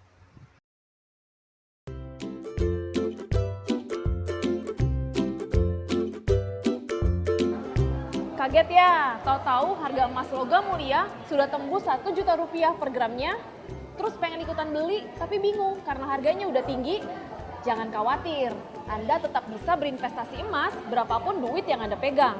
Dan jangan takut kalau nanti tidak cetak cuan. Simak ya. Membeli emas dalam bentuk fisik membutuhkan modal yang besar. Jika Anda ke toko emas perhiasan atau gerai emas Antam, lalu membeli logam mulia batangan, Anda perlu modal Rp1 juta yang setara dengan ukuran 1 gram emas. Nah, dengan teknologi yang berkembang pesat, Anda bisa membeli emas dalam bentuk digital. Jadi tidak kita miliki dalam bentuk batangan, melainkan dalam bentuk nilai atau data secara online. Buat Anda yang uangnya terbatas, tetap bisa membeli emas dengan skema menabung. Emas fisik bisa kita buktikan dengan cara dilihat, dipegang, dan dibawa pulang. Rasa kepemilikan ini memberi rasa aman dan jaminan bahwa emas sudah di tangan. Alasan ini yang membuat banyak orang enggan membeli emas secara online, seperti yang sudah ditawarkan di Pegadaian, Antam, atau Marketplace. Padahal mulai dari Rp10.000, Anda bisa menabung emas dan berat emas akan tercatat di akun Anda. Setiap gram emas yang terakumulasi juga didukung oleh emas fisik dengan jumlah yang sama oleh perusahaan yang bersangkutan. Emas fisik memiliki risiko kehilangan. Jangan sampai berangkas di rumah dibobol maling atau logam mulia hilang karena lupa menyimpan. Bisa juga menyimpan di layanan safe deposit box milik perbankan, tetapi membutuhkan biaya sewa tambahan. Tapi kalau beli emas digital, akun yang Anda buat pada suatu platform bisa Anda cek kapanpun, tak perlu keluar biaya sewa safe deposit box, pun tidak khawatir akan tercuri.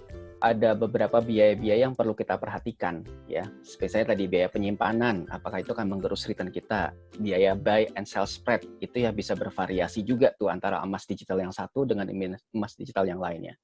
Kemudian harga beli dan harga jualnya, mereka mengacu kepada harga apa.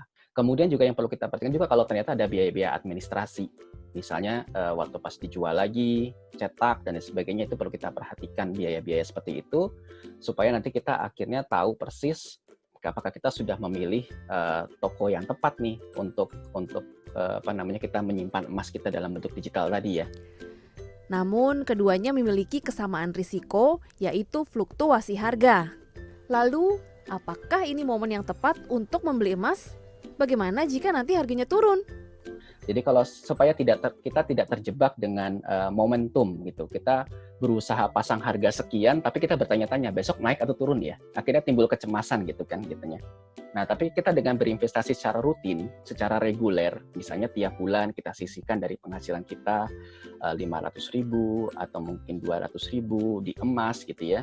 Nah itu kita bisa lakukan yang disebut sebagai dollar cost averaging, sehingga kita mendapatkan harga rata-rata dari setiap fluktuasi dari harga emasnya tersebut. Dan biasanya kalau dalam jangka panjang, misalnya di atas 5 tahun, memberikan return yang positif ya emas ini gitu. Jadi pilih emas fisik ataupun emas digital, keduanya sama-sama baik. Anda tinggal menyesuaikannya dengan kebutuhan, kemampuan finansial, dan juga tujuan investasi Anda. Tapi jangan lupa mengecek bagaimana agen investasi emas Anda apakah terpercaya atau tidak, supaya terhindar dari penipuan. Gria Caritonang, Akun Coro, Jakarta. Berikutnya ada obligasi. Bagi investor, obligasi dimanfaatkan sebagai sumber pendapatan pasif dengan membeli surat tersebut, di mana surat tersebut berhak mendapatkan kupon atau imbal hasil sekaligus capital gain apabila investor berhasil menjual obligasi yang dimilikinya dengan harga yang lebih tinggi di pasar sekunder. Nilai nominal dari obligasi adalah nilai yang tertera pada surat berharga sebagai pokok utang obligasi. Pokok utang obligasi ini yang harus dikembalikan kepada investor ketika tanggal jatuh tempo. Selain nilai nominal, obligasi juga memiliki nilai pasar. Jenis-jenis obligasi menurut jenis emiten yang menerbitkannya yaitu ada obligasi negara, obligasi pemerintah daerah, dan obligasi perusahaan atau korporasi. Sedangkan menurut pembayaran kupon, obligasi dibagi menjadi dua, yaitu obligasi yang membayarkan kupon dan zero coupon bonds, alias obligasi yang tidak membayar kupon, tetapi emiten akan membayar obligasi tersebut dengan nilai nominal yang lebih tinggi. Ada juga obligasi convertible bonds. Keuntungan berinvestasi obligasi yang pertama, kupon atau pembayaran bunga ini adanya kupon atau pembayaran bunga, dan juga capital gain yang dapat diperoleh bila menjual instrumen investasi di pasar sekunder dengan harga yang lebih tinggi dibanding harga beli. Sedangkan kekurangannya adanya resiko default, resiko suku bunga, resiko inflasi, resiko pasar, dan likuiditas. Berikutnya ada reksadana. Reksadana merupakan salah satu jenis investasi yang diperuntukkan untuk pemula karena setoran awal yang terjangkau dan resiko yang lebih kecil. Reksadana merupakan wadah yang digunakan untuk menghimpun dana investor yang nantinya dikelola dan diinvestasikan oleh manajer investasi. Investasi reksadana adalah sekumpulan dana yang berasal dari masyarakat yang kemudian dikelola oleh manajer investasi pada instrumen investasi lain seperti pada saham, obligasi, dan lainnya. Dan setelah mendapat keuntungan, maka dana tersebut akan dibagi sesuai dengan jumlah reksadana yang sudah dibeli.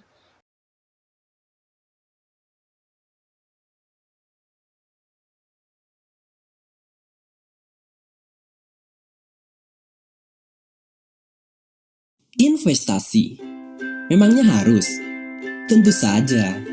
Investasi menjaga kehidupan finansial Anda di masa depan terjaga.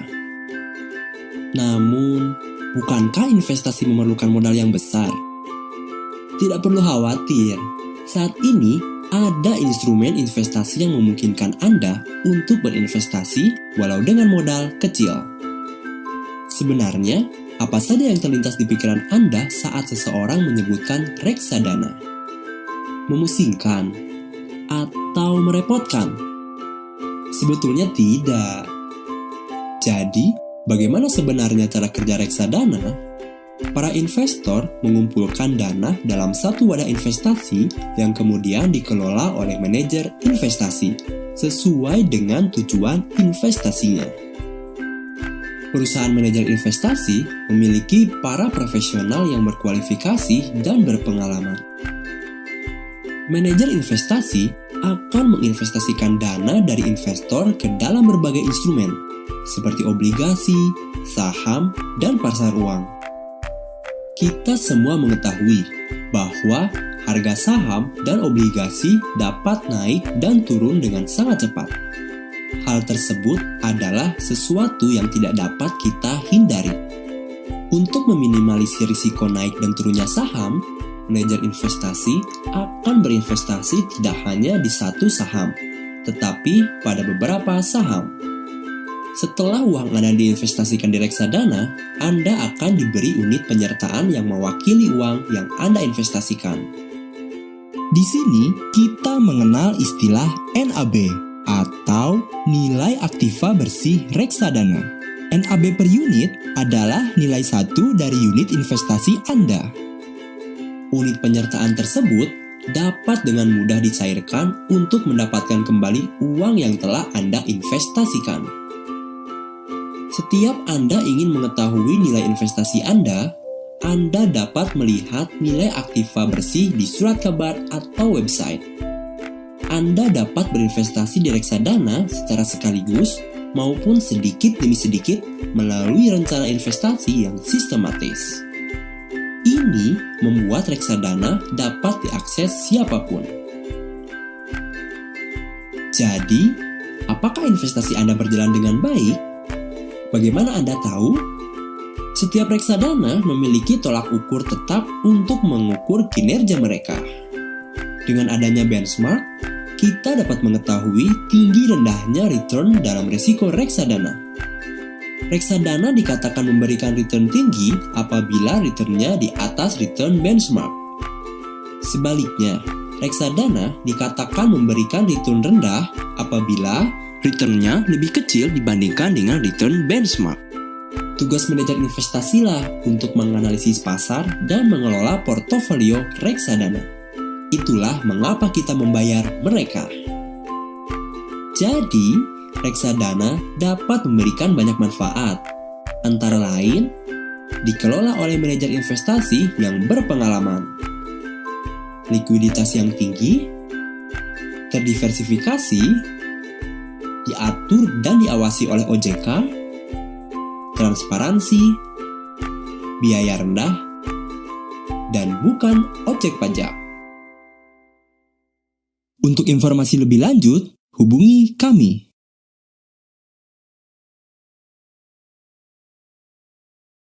Beberapa jenis reksadana yang itu ada reksadana pasar uang.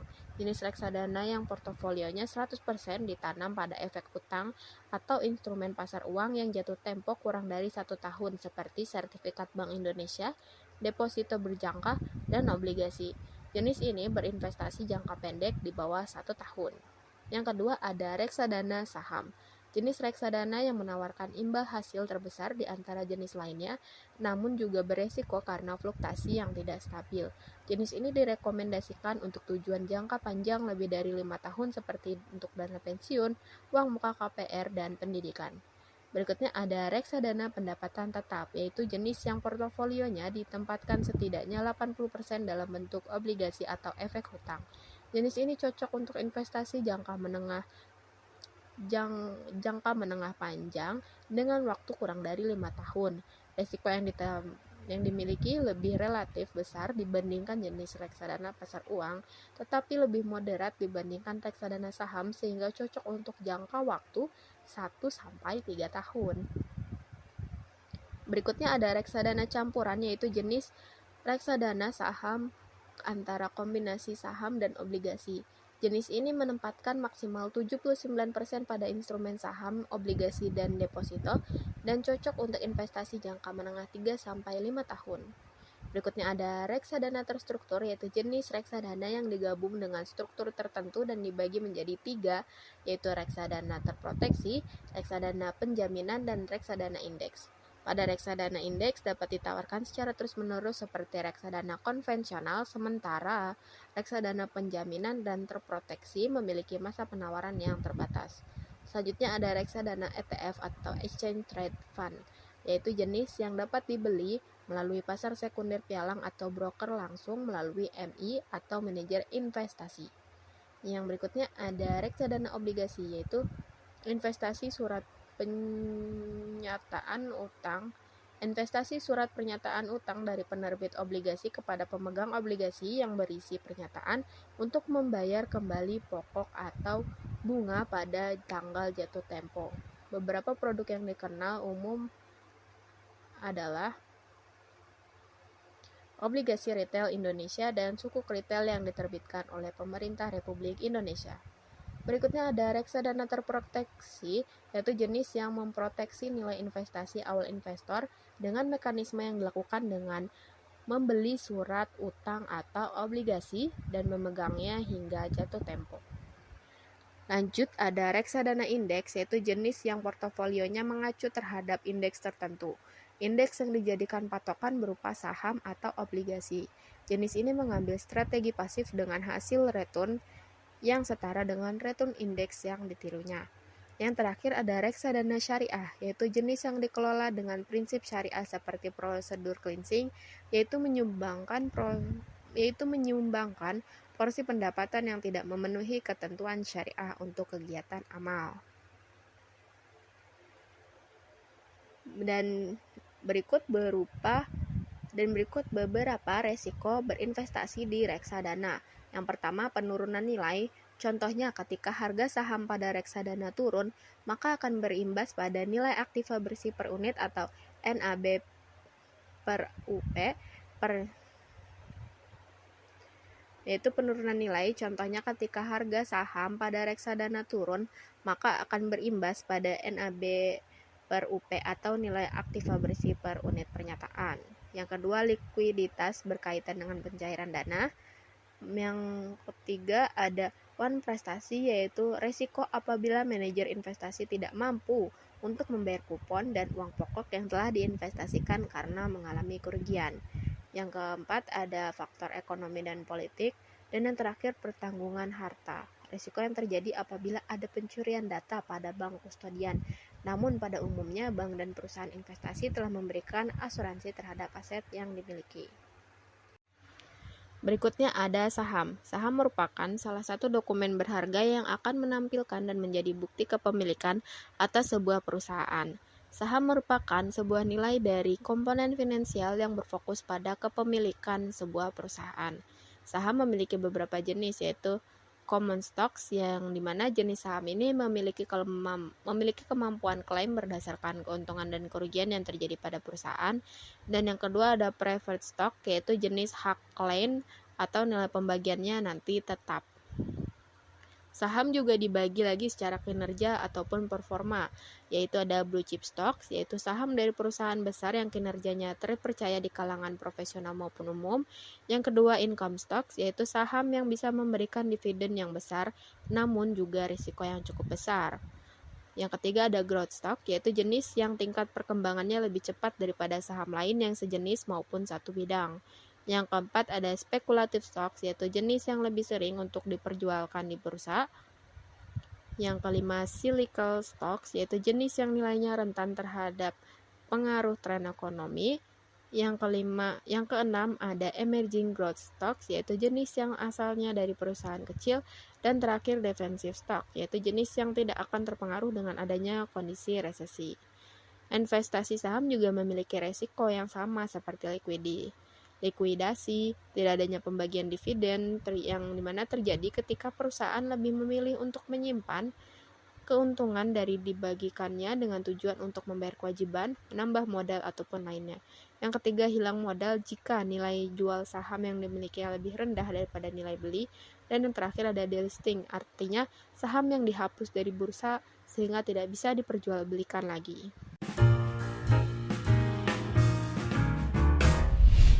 Pasar saham, dua kata yang kebanyakan orang mikirnya adalah mainannya om-om tajir memakai jas di pusat kota. Tapi makin kesini makin banyak juga yang sadar kalau sebenarnya investasi itu bisa juga buat siapa aja.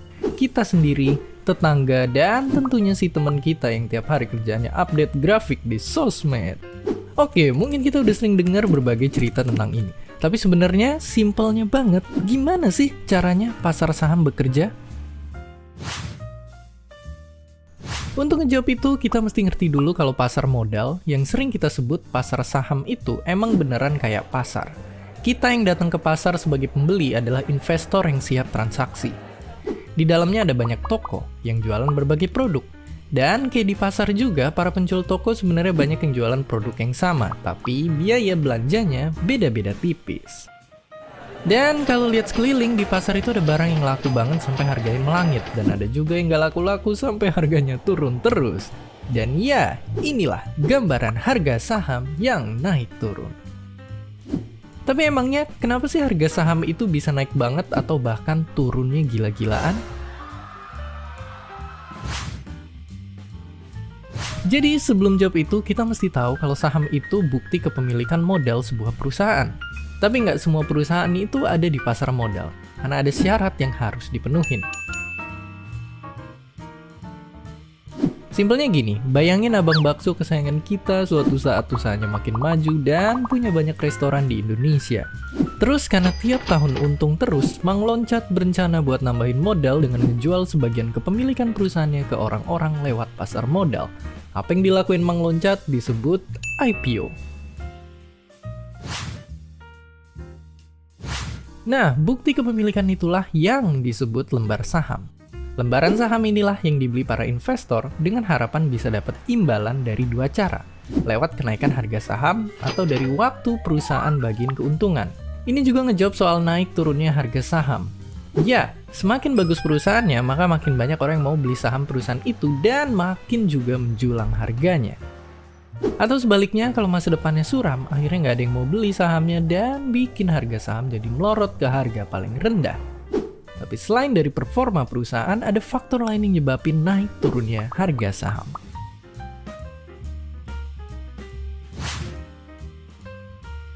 Dan itulah gambaran besar saham di bawah 5 menit.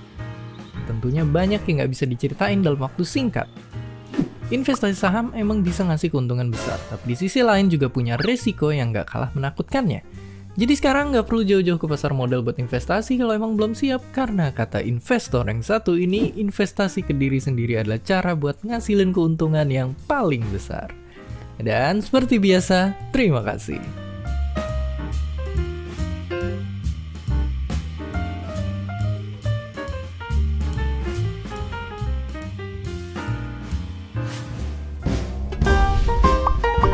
Terima kasih udah nonton Kok Bisa. Punya pertanyaan lagi? Tulis aja di kolom komentar di bawah. Keep asking and stay curious.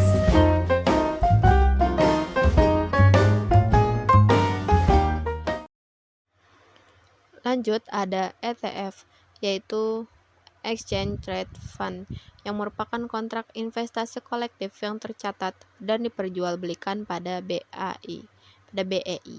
ETF bisa diperjualbelikan selayaknya saham dalam jam bursa, namun bentuknya berupa reksadana yang terdiri dari portofolio saham. Contoh produknya ada ETF LQ45 dan IDF 30. Faktor yang membedakan ETF dengan reksadana biasa adalah aspek likuiditas, keleluasaan, dan keterbukaan portofolio. ETF memiliki keunggulan yaitu efisiensi pajak, menjanjikan likuiditas, pengelolaan dana yang pasif, hemat biaya dan menawarkan fleksibilitas, transaksi yang tunggal, mendiversifikasi portofolio, dan tidak adanya periode lock-in. Dekade ini, dorongan untuk melakukan investasi terasa begitu kuat, mulai dari pemerintah, public figure, atau mungkin orang terdekat begitu gencar menyerukan investasi untuk masa depan. Memang, pada zaman sekarang, investasi dipermudah dengan lahirnya teknologi-teknologi baru yang membuat investasi terasa begitu gampang dan jauh dari kesan rumit. Mulai bermunculan berbagai platform investasi dengan user interface menarik, memikat orang-orang untuk memanfaatkan semua fitur yang ditawarkan. Bukan hanya platform yang menyesuaikan dengan zaman, tapi instrumen investasi juga mengalami perkembangan untuk memperluas jangkauan pendanaan oleh investor. Dan satu instrumen yang kita bahas kali ini adalah ETF. ETF adalah singkatan dari Exchange Traded Fund, suatu kontrak investasi kolektif yang diperdagangkan di Bursa Efek Indonesia. Bahasa gampangnya, ETF ini mirip dengan reksadana, sama-sama terdiri dari kumpulan beberapa saham, hanya saja untuk ETF ini kita bisa memperjualbelikannya secara real time pada jam bursa. Salah satu perbedaannya adalah reksadana diperdagangkan melalui manajer investasi atau agen penjual reksadana, sedangkan ETF diperdagangkan di pasar sekunder melalui broker atau pialang. Sedikit mengingatkan bagi yang lupa, pasar sekunder adalah tempat dilakukannya jual beli instrumen investasi antar investor, sedangkan pasar primer transaksinya dilakukan oleh penerbit instrumen investasi dengan investor pertama. Analoginya, pasar primer itu adalah pasar induk, tempat para petani menjual hasil panennya ke para pedagang besar. Penawaran produk pertama kali oleh petani ini yang kita sebut di dunia keuangan sebagai IPO atau Initial Public Offering. Lalu pedagang besar tadi menjual buah dan sayuran ke pedagang lain atau individu. Inilah yang disebut dengan pasar sekunder. Saat kita ingin makan rujak buah, sedangkan dana kita terbatas, tentu gak mungkin untuk beli bahan satu persatu. Solusinya, kita beli rujak buah di penjual. Rujak yang kita beli isinya macam-macam. Ada mangga muda, bengkoang, belimbing, salak, pepaya, dan lain-lain. Rujak buah ini sama dengan reksadana. Nah, kalau ETF? Rujak-rujak ini dikemas lagi dalam kemasan kecil yang bisa kita jual ke orang lain. Ini yang namanya ETF. Beberapa keuntungan yang dimiliki oleh ETF dibandingkan reksadana adalah pertama, mudah dan fleksibel. ETF ini bisa kita beli kapanpun selama jam bursa seperti layaknya saham. Kalau reksadana sendiri membutuhkan beberapa tahapan sampai transaksi berhasil dan tercatat sebagai portofolio. Keuntungan yang kedua adalah rendahnya biaya. Manajemen fee yang lebih rendah jika dibandingkan dengan reksadana, serta biaya transaksi ETF yang sesuai dengan komisi broker. Ketiga, diversifikasi yang luas.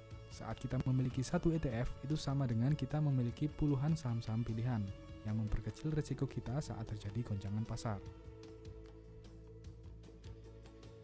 Dan keuntungan yang keempat adalah lebih transparan dan real time. Pelaporan komposisi ETF dilakukan dalam basis harian, tidak seperti reksadana dengan fund fact sheet-nya yang diterbitkan setiap bulan. Kesimpulannya, ETF ini cocok bagi individu yang tidak memiliki waktu untuk melakukan pemilihan saham sendiri dan membutuhkan likuiditas yang lebih. Jadi, gimana? Tertarik investasi di ETF?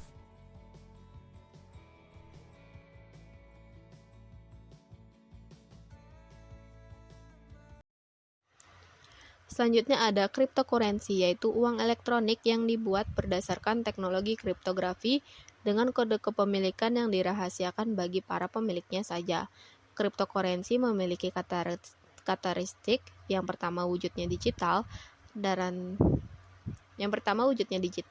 transaksi yang digunakan adalah P2P, berlaku secara global, terenkripsi, desentralisasi atau tidak melibatkan pihak ketiga, dan truthless, sehingga penyimpanan uang ini harus memanfaatkan akun e-wallet dari provider transaksi. Alur kerjanya yang pertama, pemilik uang kripto mengirim salah satu mata uang cryptocurrency kepada orang lain sebagai akibat suatu transaksi. Kemudian transaksi akan diversifikasi dan disimpan di blockchain, yaitu sebuah kode besar berupa basis data bersama pemilik kripto satu dunia. Informasi di blockchain dienkripsi dan diubah menjadi kode rahasia dan diberikan kepada pemilik baru dari cryptocurrency tersebut. Blockchain yang dijalankan oleh banyak orang dan perusahaan berbeda menggunakan komputer yang berkapasitas tinggi yang disebut node. Node atau orang-orang yang menjalankan blockchain dari komputer akan memperoleh imbalan berupa mata uang cryptocurrency baru jika mereka memverifikasi transaksi. Harga cryptocurrency di pasar sesuai permintaan dan penawaran terhadap mata uang tersebut, di mana jika permintaannya tinggi, maka harga yang bersangkutan pun ikut naik dan juga sebaliknya. Cryptocurrency memiliki beberapa jenis. Yang pertama ada Bitcoin, yaitu jenis cryptocurrency paling pertama dan populer di kalangan investor kripto. Mata uang ini diciptakan pada tahun 2008 oleh seorang persona internet bernama Satoshi Nakamoto, yang mana awalnya harga kripto Bitcoin dipatok sebesar $1 per keping, akan tetapi saat ini harganya sudah melambung menjadi $20.000 per kepingnya. Yang kedua ada altcoin, yaitu jenis cryptocurrency sebagai sebutan yang mengacu pada koin apapun kecuali Bitcoin. Kata altcoin berarti alternatif dari Bitcoin. Seperti yang diketahui bahwa Bitcoin memiliki komputasi matematika yang rumit, sedangkan altcoin diciptakan sebagai bentuk sederhana dari Bitcoin tersebut. Hingga saat ini ada ratusan merek altcoin yang dibuat seperti Peercoin, Litecoin, Dogecoin, Aurora Coin, dan Namecoin. Yang ketiga ada token, yaitu jenis cryptocurrency yang tidak seperti altcoin. Token dibuat dan diberikan melalui penawaran koin awal. Bentuk penawarannya sama seperti penawaran saham. Token dapat direpresentasikan seperti token nilai, token keamanan, dan token utilitas. Yang keempat ada government currency, yaitu jenis yang dikeluarkan atau diresmikan oleh pemerintah di suatu negara. Belum banyak negara yang memiliki government crypto sendiri, akan tetapi Bank Indonesia baru-baru ini mengumumkan sedang merencanakan pembuatan BI crypto. Selanjutnya ada transfer LLG, yaitu layanan pembayaran untuk melakukan transfer uang antar bank melalui mekanisme clearing, di mana bank sebagai penyedia layanan lalu lintas giro akan melakukan pemeriksaan terlebih dahulu terhadap saldo yang akan ditransfer tersebut, apakah mencukupi atau tidak, barulah kemudian transfer akan diteruskan ke rekening penerima. Ini menyebabkan transfer uang lalu lintas giro membutuhkan waktu yang lebih lama, yakni 2-3 hari kerja. LLG memiliki perbedaan dengan metode transfer lainnya, yaitu yang pertama dengan RTGS. RTGS merupakan salah satu layanan transfer yang bisa dipergunakan untuk mengirimkan uang dengan nominal besar di atas 100 juta, yaitu meski namanya real-time gross settlement, melalui mekanismenya uang ini tidak benar-benar sampai secara real-time, di mana butuh waktu sekitar 4 jam atau lebih cepat agar uang yang dikirimkan melalui mekanisme ini bisa sampai ke rekening penerima. Tidak seperti LLG yang melewati proses pemeriksaan oleh BI, cara kerja RTGS cenderung lebih singkat, di mana uang yang dikirimkan akan diteruskan kepada penerima. Namun proses tidak instan ini membutuhkan setidaknya beberapa jam sampai uang tersebut diterima. Dan juga biaya transfer RTGS lebih mahal dan berbeda-beda pada setiap bank, namun umumnya berkisar antara 25.000 sampai 50.000. Yang kedua, perbedaan antara RTGS dan LLG dan juga layanan transfer real time, di mana bisa dilakukan dengan lebih cepat. Bahkan uang bisa sampai ke rekening penerima pada jam dan menit yang sama ketika uang dikirimkan. Transfer real time menggunakan fasilitas switching yang menghubungkan antar bank 24 jam dalam 7 hari. Switching yang digunakan untuk transfer real time pun beragam, mulai dari ATM bersama, Prima, hingga Alto. Sistem ini merupakan mekanisme yang digunakan pada transfer online menggunakan mobile banking, internet banking, atau ATM yang banyak digunakan masyarakat untuk transaksi sehari-hari. Iya, ini lagi diproses, Bu. Iya, ditunggu hari ini ya, Bu ya. Iya, yaudah, yuk. Assalamualaikum. Kenapa sih udah bolak-balik mulu? Gue lagi nonton. Ini, J, gue transfer nggak bisa-bisa. Pakai banking juga nggak bisa. Emang berapa sih yang mau transfer? 70 juta sih, J. Ya iyalah, Dal. Mana bisa lo transfer segede gitu? Kan ada limitnya kali ATM sama M-Banking. Lo gimana sih? Terus pakai apa? Ya pakai clearing lah. Oh.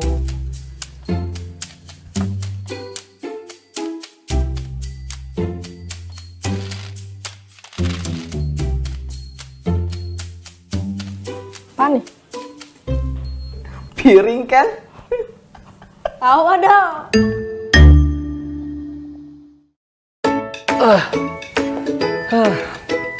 Jadi gini, clearing adalah pertukaran data keuangan elektronik atau warkat antara peserta clearing, baik atas nama peserta maupun atas nama nasabah yang perhitungannya diselesaikan pada waktu tertentu. Simpelnya, clearing itu aktivitas atau proses yang berjalan sejak terjadinya kesepakatan untuk suatu transaksi hingga selesainya pelaksanaan kesepakatan tersebut. Clearing sendiri merupakan suatu istilah perbankan yang diambil dari bahasa Inggris, yaitu clearing. Oke, stop dulu sampai sini. Mungkin banyak dari kita yang malah bingung, apa sih clearing itu dan gimana sih prosesnya? Oke, misalnya ya, kamu mau kirim uang ke nomor rekening teman kamu. Nah, proses awal biasanya kamu harus mengisi suatu form di bank tempat kamu nabung untuk kirim dana tersebut. Kemudian, bank akan melakukan pengecekan nih, atau semacam verifikasi apakah dana di tabungan kamu cukup atau enggak untuk melakukan transfer. Lalu nomor rekeningnya sesuai atau enggak. Intinya sih meriksa kelengkapan data kamu. Lalu, bank nerusin pengiriman transfer tersebut ke bank tujuan alias bank tempat teman kamu nabung. Tapi prosesnya nggak semudah itu, karena tiap bank punya sistem yang berbeda-beda. Proses transfer bank itu hanya bisa terjadi karena adanya sebuah sistem yang dimiliki oleh Bank Sentral, yaitu Bank Indonesia. Nah, sistem yang dimaksud dalam proses tadi disebut sebagai Sistem Clearing Nasional Bank Indonesia alias SKNBI. Nah, kalau penyelesaian transaksi di waktu tertentu tuh gimana ya? Gini yang dimaksud dengan waktu tertentu. Kan yang kirim uang bukan cuma kamu doang, tapi ada banyak orang. Kayak buat transaksi bisnis, perdagangan, supaya perekonomian terus berjalan. Makanya, bank sentral kita yaitu Bank Indonesia menerapkan beberapa periode waktu pengiriman. Biasanya, bank komersial mengumpulkan dulu permintaan nasabah, kemudian baru diteruskan ke Bank Indonesia dalam satu kloter agar bisa diproses bersamaan. Dengan begitu akan jadi lebih efisien kan? Misalnya kita kirim uang jam 9 pagi, maka penyelesaian transaksi atau settlement-nya akan diproses di periode berikutnya antara jam 9 sampai jam 11. Begitu juga kalau kamu ngirim lewat dari jam 11, maka settlement-nya akan diproses di periode selanjutnya antara jam 11 sampai jam 1. Begitu seterusnya sesuai dengan periode yang sudah ditentukan Bank Indonesia.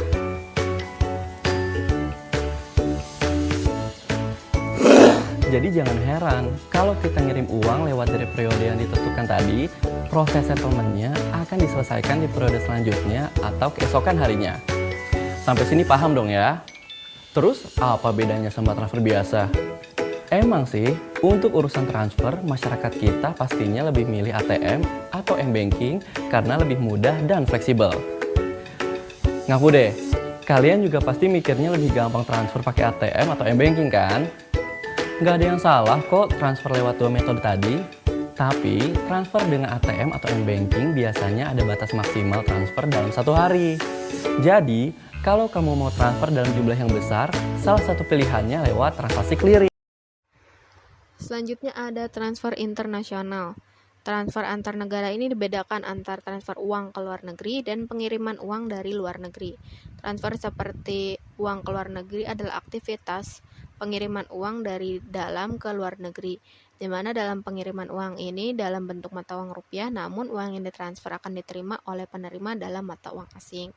Yang kedua, pengiriman uang dari luar negeri, di mana pengirim di luar negeri dengan tujuan, di mana misalkan ada orang yang sedang bekerja di luar negeri dan mereka mengirimkan uang untuk keluarganya yang ada di Indonesia. Berbagai transaksi tentu saja sudah cukup familiar di kalangan masyarakat.